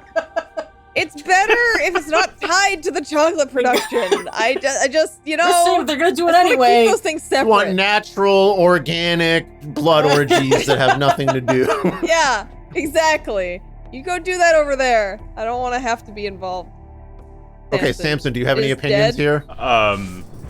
Yeah, I mean, Samson is disturbed thoroughly by all of this. He thinks about burning this place down. He thinks about it more now. I feel like he would be in favor of them just going home. I don't know. But as long as we get a fucking banister on that bridge. That's the only thing. Yeah, actually, you go around. You just want to address all of the OSHA violations. Whatever Yeah, the Dutch I'm just 17th century I'm version going to Home of OSHA Depot. is. I'll be back. Yeah, gonna put some Okay. railings and get rid of that grass. We're gonna turn the temperature down on that chocolate river. We are gonna disarm all the ACs. poison traps. Yeah, it's gonna be good. It's gonna be good. And so the pygmies and the old cocoa tree and the horrible fucking mosquitoes are all carted back off to their South American homeland. The chocolate factory is able to be restarted with a different cocoa tree. You just took like a clipping of the old cocoa tree and like allowed it to take roots. Or I don't know how fucking trees work clearly. And- I think we would need something a little more mature than that. You know. Mally's gonna stand there and be Sure. like, "Should we really put those mosquitoes back out in the world?" I've the image And in my you're- head of like mosquitoes and those like pet carriers. Like, yeah. Oh, Yeah, Terrible. exactly. And you guys are able to sort of restart chocolate production in the bones of Lucia's old factory. The French merchants come knocking at one point and they're like, hey, what the fuck? We were supposed to get, the secrets from you. And you guys are like, we're not allowing anyone else sucks to touch this this up. shit. And we'll Can we just- never tell you. can we just Yeah. pay them off for now? Sure. I will say that like it, Give them good deals. It's hard to restart chocolate production when you only have like Actually, we could do a The- collective, yeah. mechanical. Yeah, but like you're able to get enough institutional knowledge from the pygmies before they leave that you can kind of get it going. It's not as off the chain amazing as Lucia's chocolate was, but it's good enough, and thus the Hershey Family Chocolate Factory Company is born. But it's a union-owned collective, and it doesn't taste like vomit. The end. Wait, and while we're taking our final bow, Mally's gonna be like, "Isn't there like a chick in the basement or something?" I will say you forgot. No, she's still down there. As part of the process, we do free and cure as many people as we can and chained in the. Oh yeah, there were also children imprisoned in the basement, and Oh, God. Yeah, Mal's gonna be like, man, I really wish we'd taken care of that before we just reestablished the chocolate trade. You go down there like a week later after the union negotiations, and they're just bones somehow. Why were there children? I'm kidding. Everything's fine. You found them. The lady told you about them. You got to feed them. You reunited with them with their parents. Everything is fine. Chris, why were they there? I need to know why there were children imprisoned in the basement. Because Lucius fucked up, man. Okay, let's read the source material here. Like, how do these kids get to this random ass factory in the middle of fucking nowhere? The dark room is completely filled with the walls are lined with rusty iron cells. 2 children are held prisoner in cells, crying and wailing for help. Zoe and Lars Dahlberg are 8-year-old twins who ran away from home and snuck into the factory during a shipment. So they like stowed away on a fucking shipping. How did they get there? That seems ridiculous. They were caught trying to get into the chocolate room by Lucia. Rather than send them home, Lucia plans to use them as test subjects for new recipes and poisons. Both of them are sickly and malnourished, having been held prisoner for a month. Neither of them can communicate anything useful about Lucia or the factory, except that they have eaten nothing but candy and were made to swallow medicine. Both Zoe and Lars are hidden carriers of a random disease and poison. Roll on the random disease and poison table for each of them. Lucia has been giving her palliative tincture to slow the onset of their symptoms while also dosing them with poison. If they are removed from their prison and made to walk around, their disease's curses will come into effect 1d4 rooms later. Okay. They become extremely contagious. Any player character that touches them is immediately infected with their disease. No saving throw is given. The player character automatically fails. Can I just I have a fucking problem with a game that's just no saving throws. Yeah, no chance. That is horrendous game design. Yeah, to just be actually just fuck you. You get a disease. It's especially kind of insidious with before when we realized even if you successfully picked the lock, it would go off. There's I don't know. Not only is there no save sometimes, and then other times it's you kind of can't avoid it in the first place. Yeah.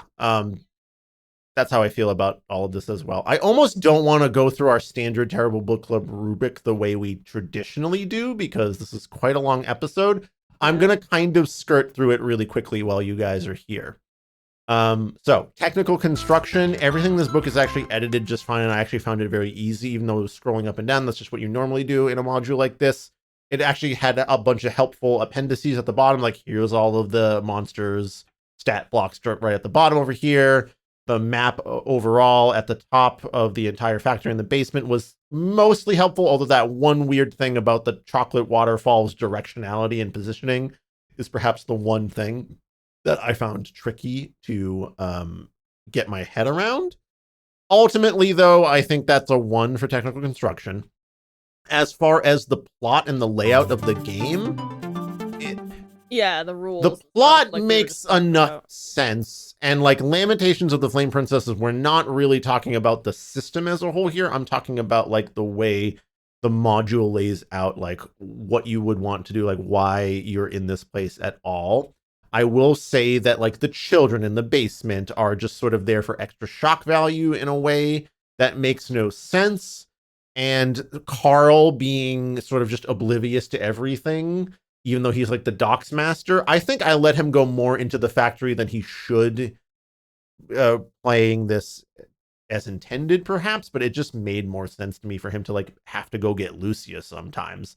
What was he gonna deposit you in the front hall and just have you wait there until someone comes down? How would anyone know anyone's there? Yeah.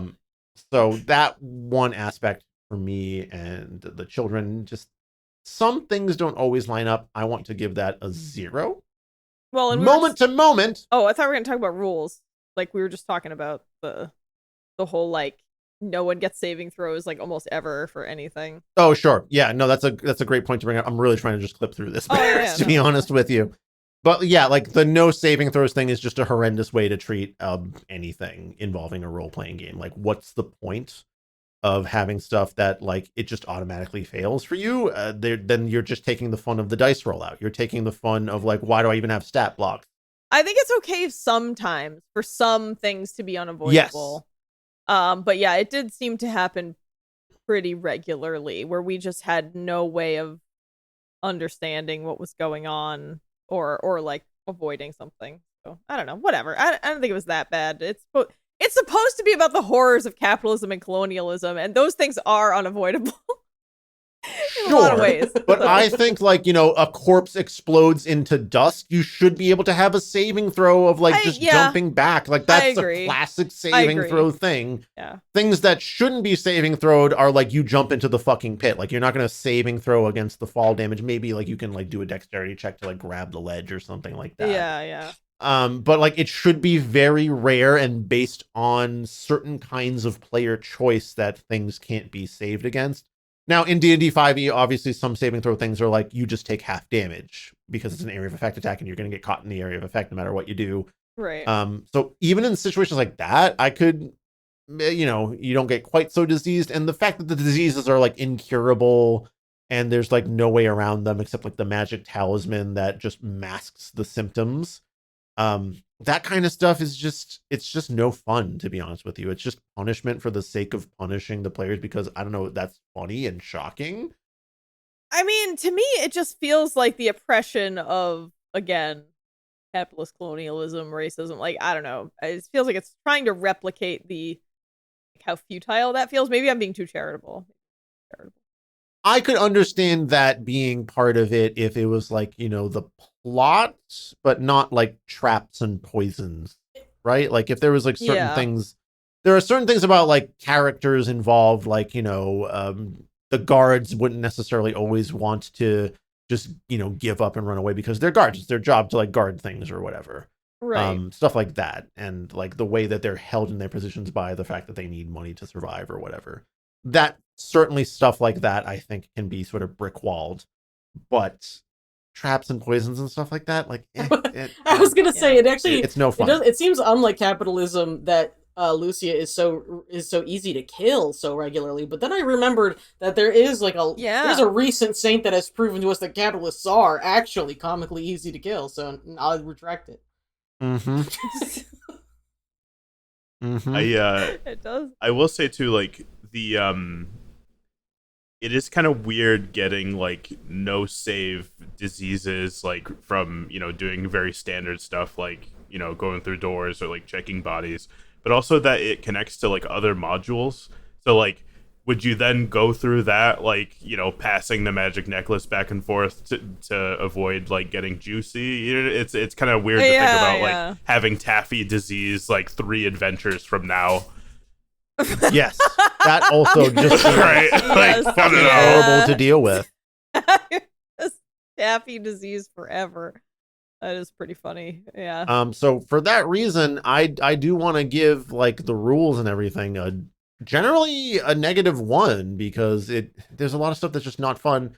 And honestly, crossing that over into the moment to moment thing, all I have to say about this is shock value is just, maybe I'm at the age where that's not a fun thing or a funny thing anymore. Maybe if you I can imagine a teenager like be like really laughing at this kind of thing and be like, haha, that's like so over the top. But at a certain point, sure, you know, maybe call me the old fuddy-duddy about it, but like that's just not entertaining to me. Well, and the treatment of indigenous people as othering them in such an extreme way just seems unnecessary. Like you could have explained the exploitation of indigenous people in, you know, in these capitalist projects that serve, you know, the Northern Hemisphere in a very different way that did not involve them being, I don't know, necrophilic, rapist, sacrificial. Like it just seems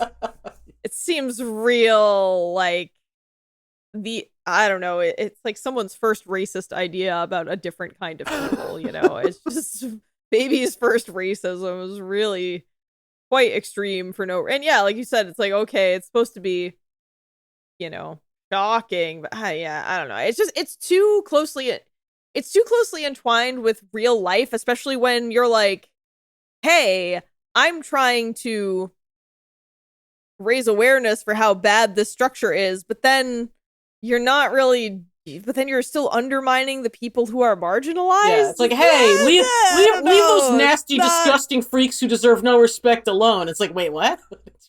Yeah. Yeah. It's like, whoa, okay. Yeah, that's exactly. It seems to be kind of caught somewhere between, like, this, let's show the horror of this real life thing, and like, what if there were evil Oompa Loompas? Like, wouldn't that be fucked up? Like, it's kind of trapped somewhere between those two, and it doesn't really work for. I don't know. I would agree. For a game like this, the moment to moment, certainly this group had some fun with it, and the moment to moment in that sense was fun, but we weren't having fun because the content was interesting and entertaining. We were having fun because it was just like, I can't believe you put this down to paper. Yeah. And this is the situation Yeah. that we have found ourselves in. Yeah. I think, any good group of role-playing friends can like have fun with nearly anything you throw them into. Yeah, like it's fun because it's you guys, not because. Listen, if you threw in one person in this group that was just like a little, even just a tiny bit into what is actually being presented in here seriously, the vibes would be horrendous. Vibes would be rancid. And it would be zero fun. Rancid. Right? Like, because all of us are on that same page about like, what the actual fuck are we reading here? What is this module even trying to say? Yeah, we are here to have a bad time. Like, that is what we're here for. Yep. We understand that and volunteered for the bad time. But yeah, any casual people? Oh god, no, please don't play this. So I'm also giving moment to moment a -1. Yeah, that's. Your local gaming store has a blood in the chocolate session, I would suggest. Yeah, I would say maybe not. Yeah. Nope. Yeah, I will say the building up of Lucia as a character is so over the top to actually be extremely funny to me, because it actually feels like someone was canvassing strangers for like, what is the most offensive thing you could say about a woman, and then rolled it like, she's a bad person. She's a bad. So like, what does a bad woman look like? She's a sloppy, fat, greedy lesbian who loves to have sex. She really loves sex. Yes. Like, oh my god. And she is gay. Don't get her that is 100%. The last time we played this, the way we got into like Lucia's room was basically just by trying to seduce her. And I remember originally it was, I think even Samson tried to make like a seduction attempt on her. And yeah, it was revealed that it was actually Lord S. von Winstar that made the successful attempt, because Lucia is gay, has no interest in men.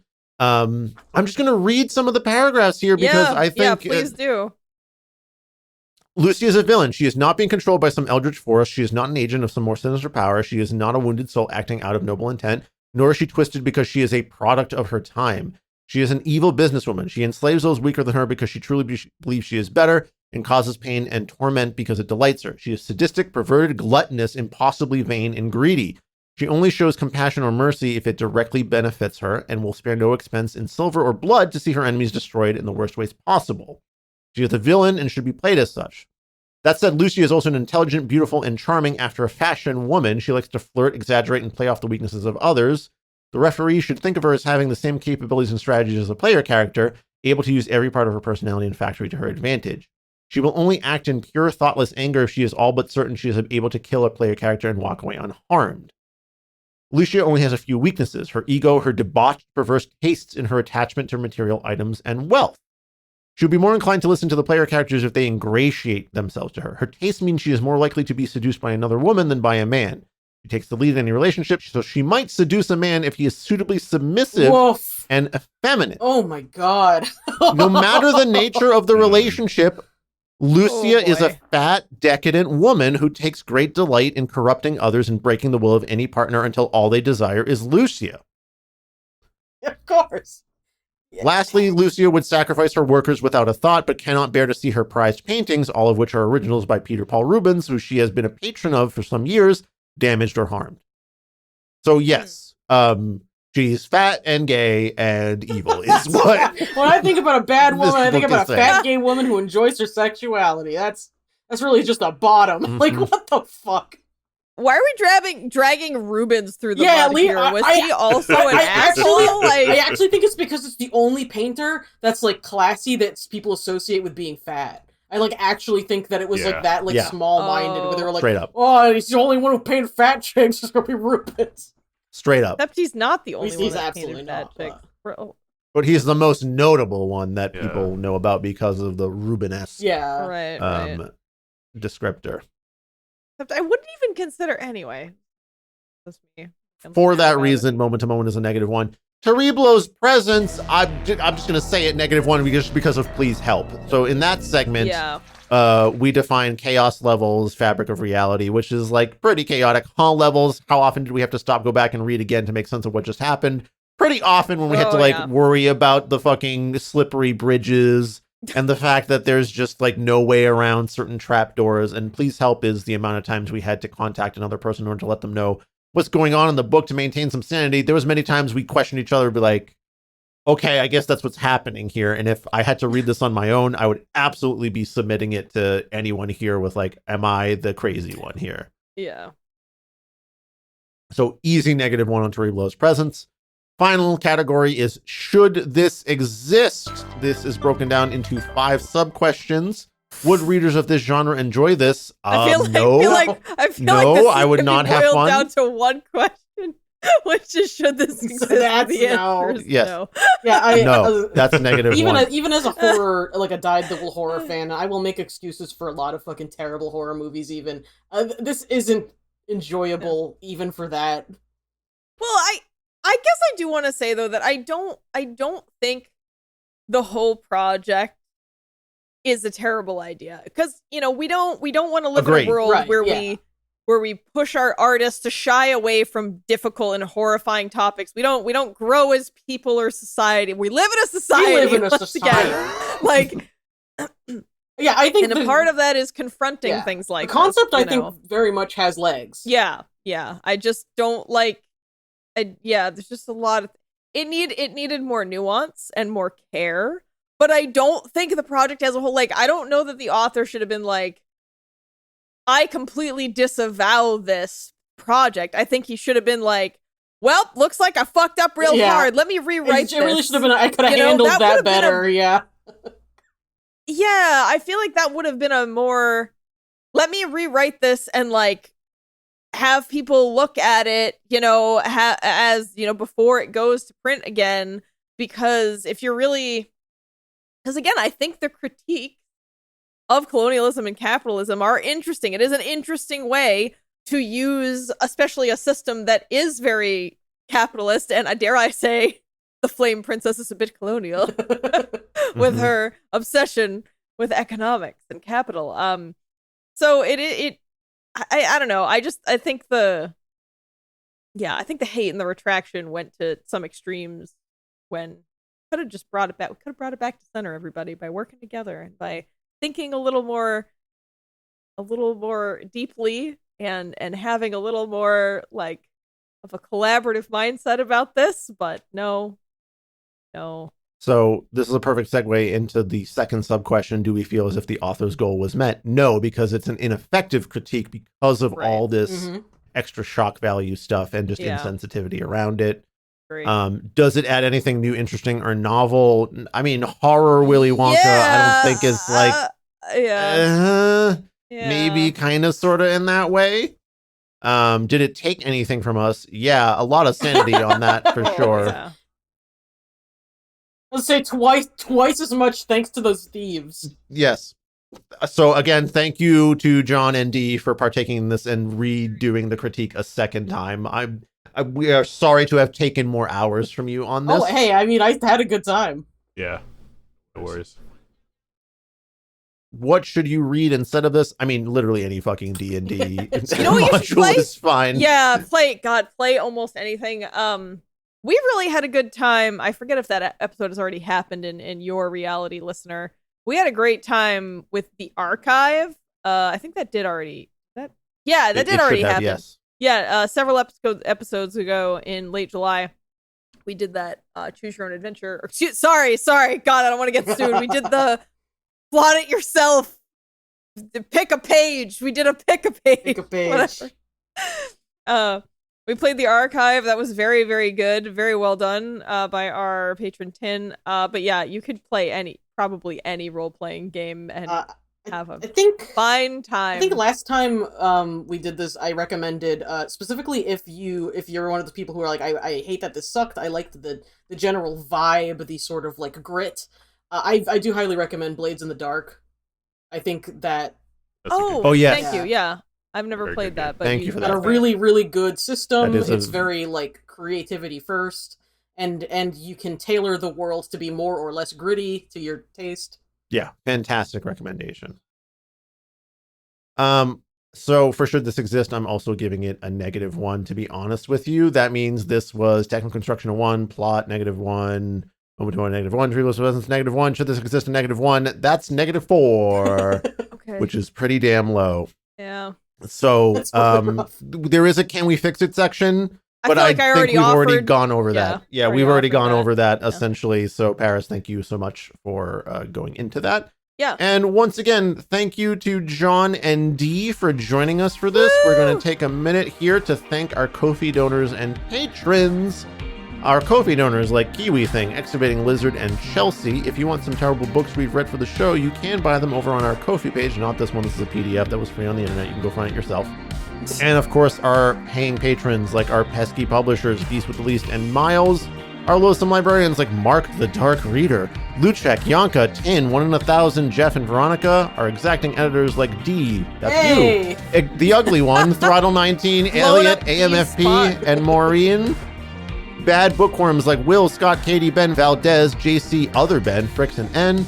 And of course, all of our lurkers. Which of you will become patrons or return to the patron fold this year? That's you, Fiona, Ian, J.O., Amanda, Alexander G, Joanna B, Isaac Sack, Trendy Laws, Austin, Angela P, Jake B, Other JC, One of None, Xander F, George W.B. Scott, Caroline C, Patrick J, Zoe A, Anna P, Carol J, BB89, Fred J, Samantha M, Jan G, Eldridge Nemo, Puppet Self, Gray Ross, Emmy, Renee R, Harry 7, Funny Robot with Antennas, Last Man on Earth 01, Of the Void, The Talk Reading Unicorn, Donnie, Athena, Patricia, Julius G, Arant, Jared H, and Greg M. Thanks to all of you for being Terrible Book Club fans and patrons and listeners and all that. We've had actually way more like comments and emails coming to us this year, I feel like, for whatever reason. So that's kind of a nice blessing for otherwise a kind of a rough year for us over here personally at BBC. Yeah, but here we are. Yeah, I feel still like this cranking is like, out these awful tabletop games. We've done it. Great.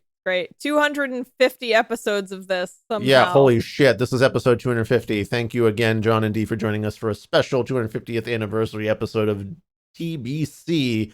And off we slink to just go into our regular capitalist lives where at least we don't have to fucking tend to chocolate rivers and walk over slippery bridges. At least we have that. Hooray. At least I actually I don't want to say anything. My life is so cursed right now. I don't want to be like, well, at least I have blah. No, I'm not doing that. Next thing you know, you're commuting over a fucking slippery bridge over a chocolate river to work, Paris. So yeah, just you know what? I'm making it. I'm making it through. Just yeah, it's man. Thanks for joining us. All right. Well, thank you. We owe you, folks at home. Good luck out there. Stay safe. Goodbye. Don't fall off the bridge. Goodbye. Take care. Yeah, don't. Thank you for listening to another episode of Terrible Book Club. Terrible Book Club is an independent podcast produced by your hosts, Bookbarella and Scribando. Sound design and effects, audio editing, and music by Oselka Sound, with occasional resourcing from the Epidemic Sound Library. Our theme song is Kiss by Urine. You can find more soothing synthy sounds like this on Bandcamp at urine.bandcamp.com. Do you want us to review a book of your choice on the show? Do you want access to almost a decade of extra audio-visual weirdness? If so, become a patron at patreon.com/terriblebookclub.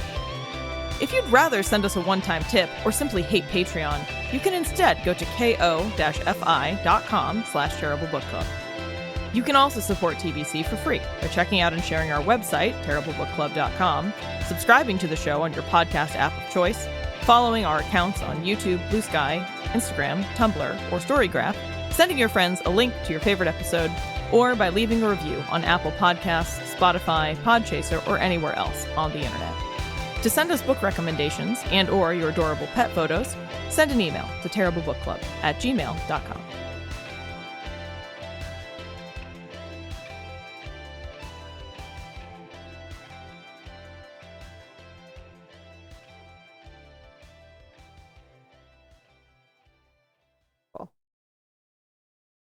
Got nothing funny to say. Got nothing funny to say anymore.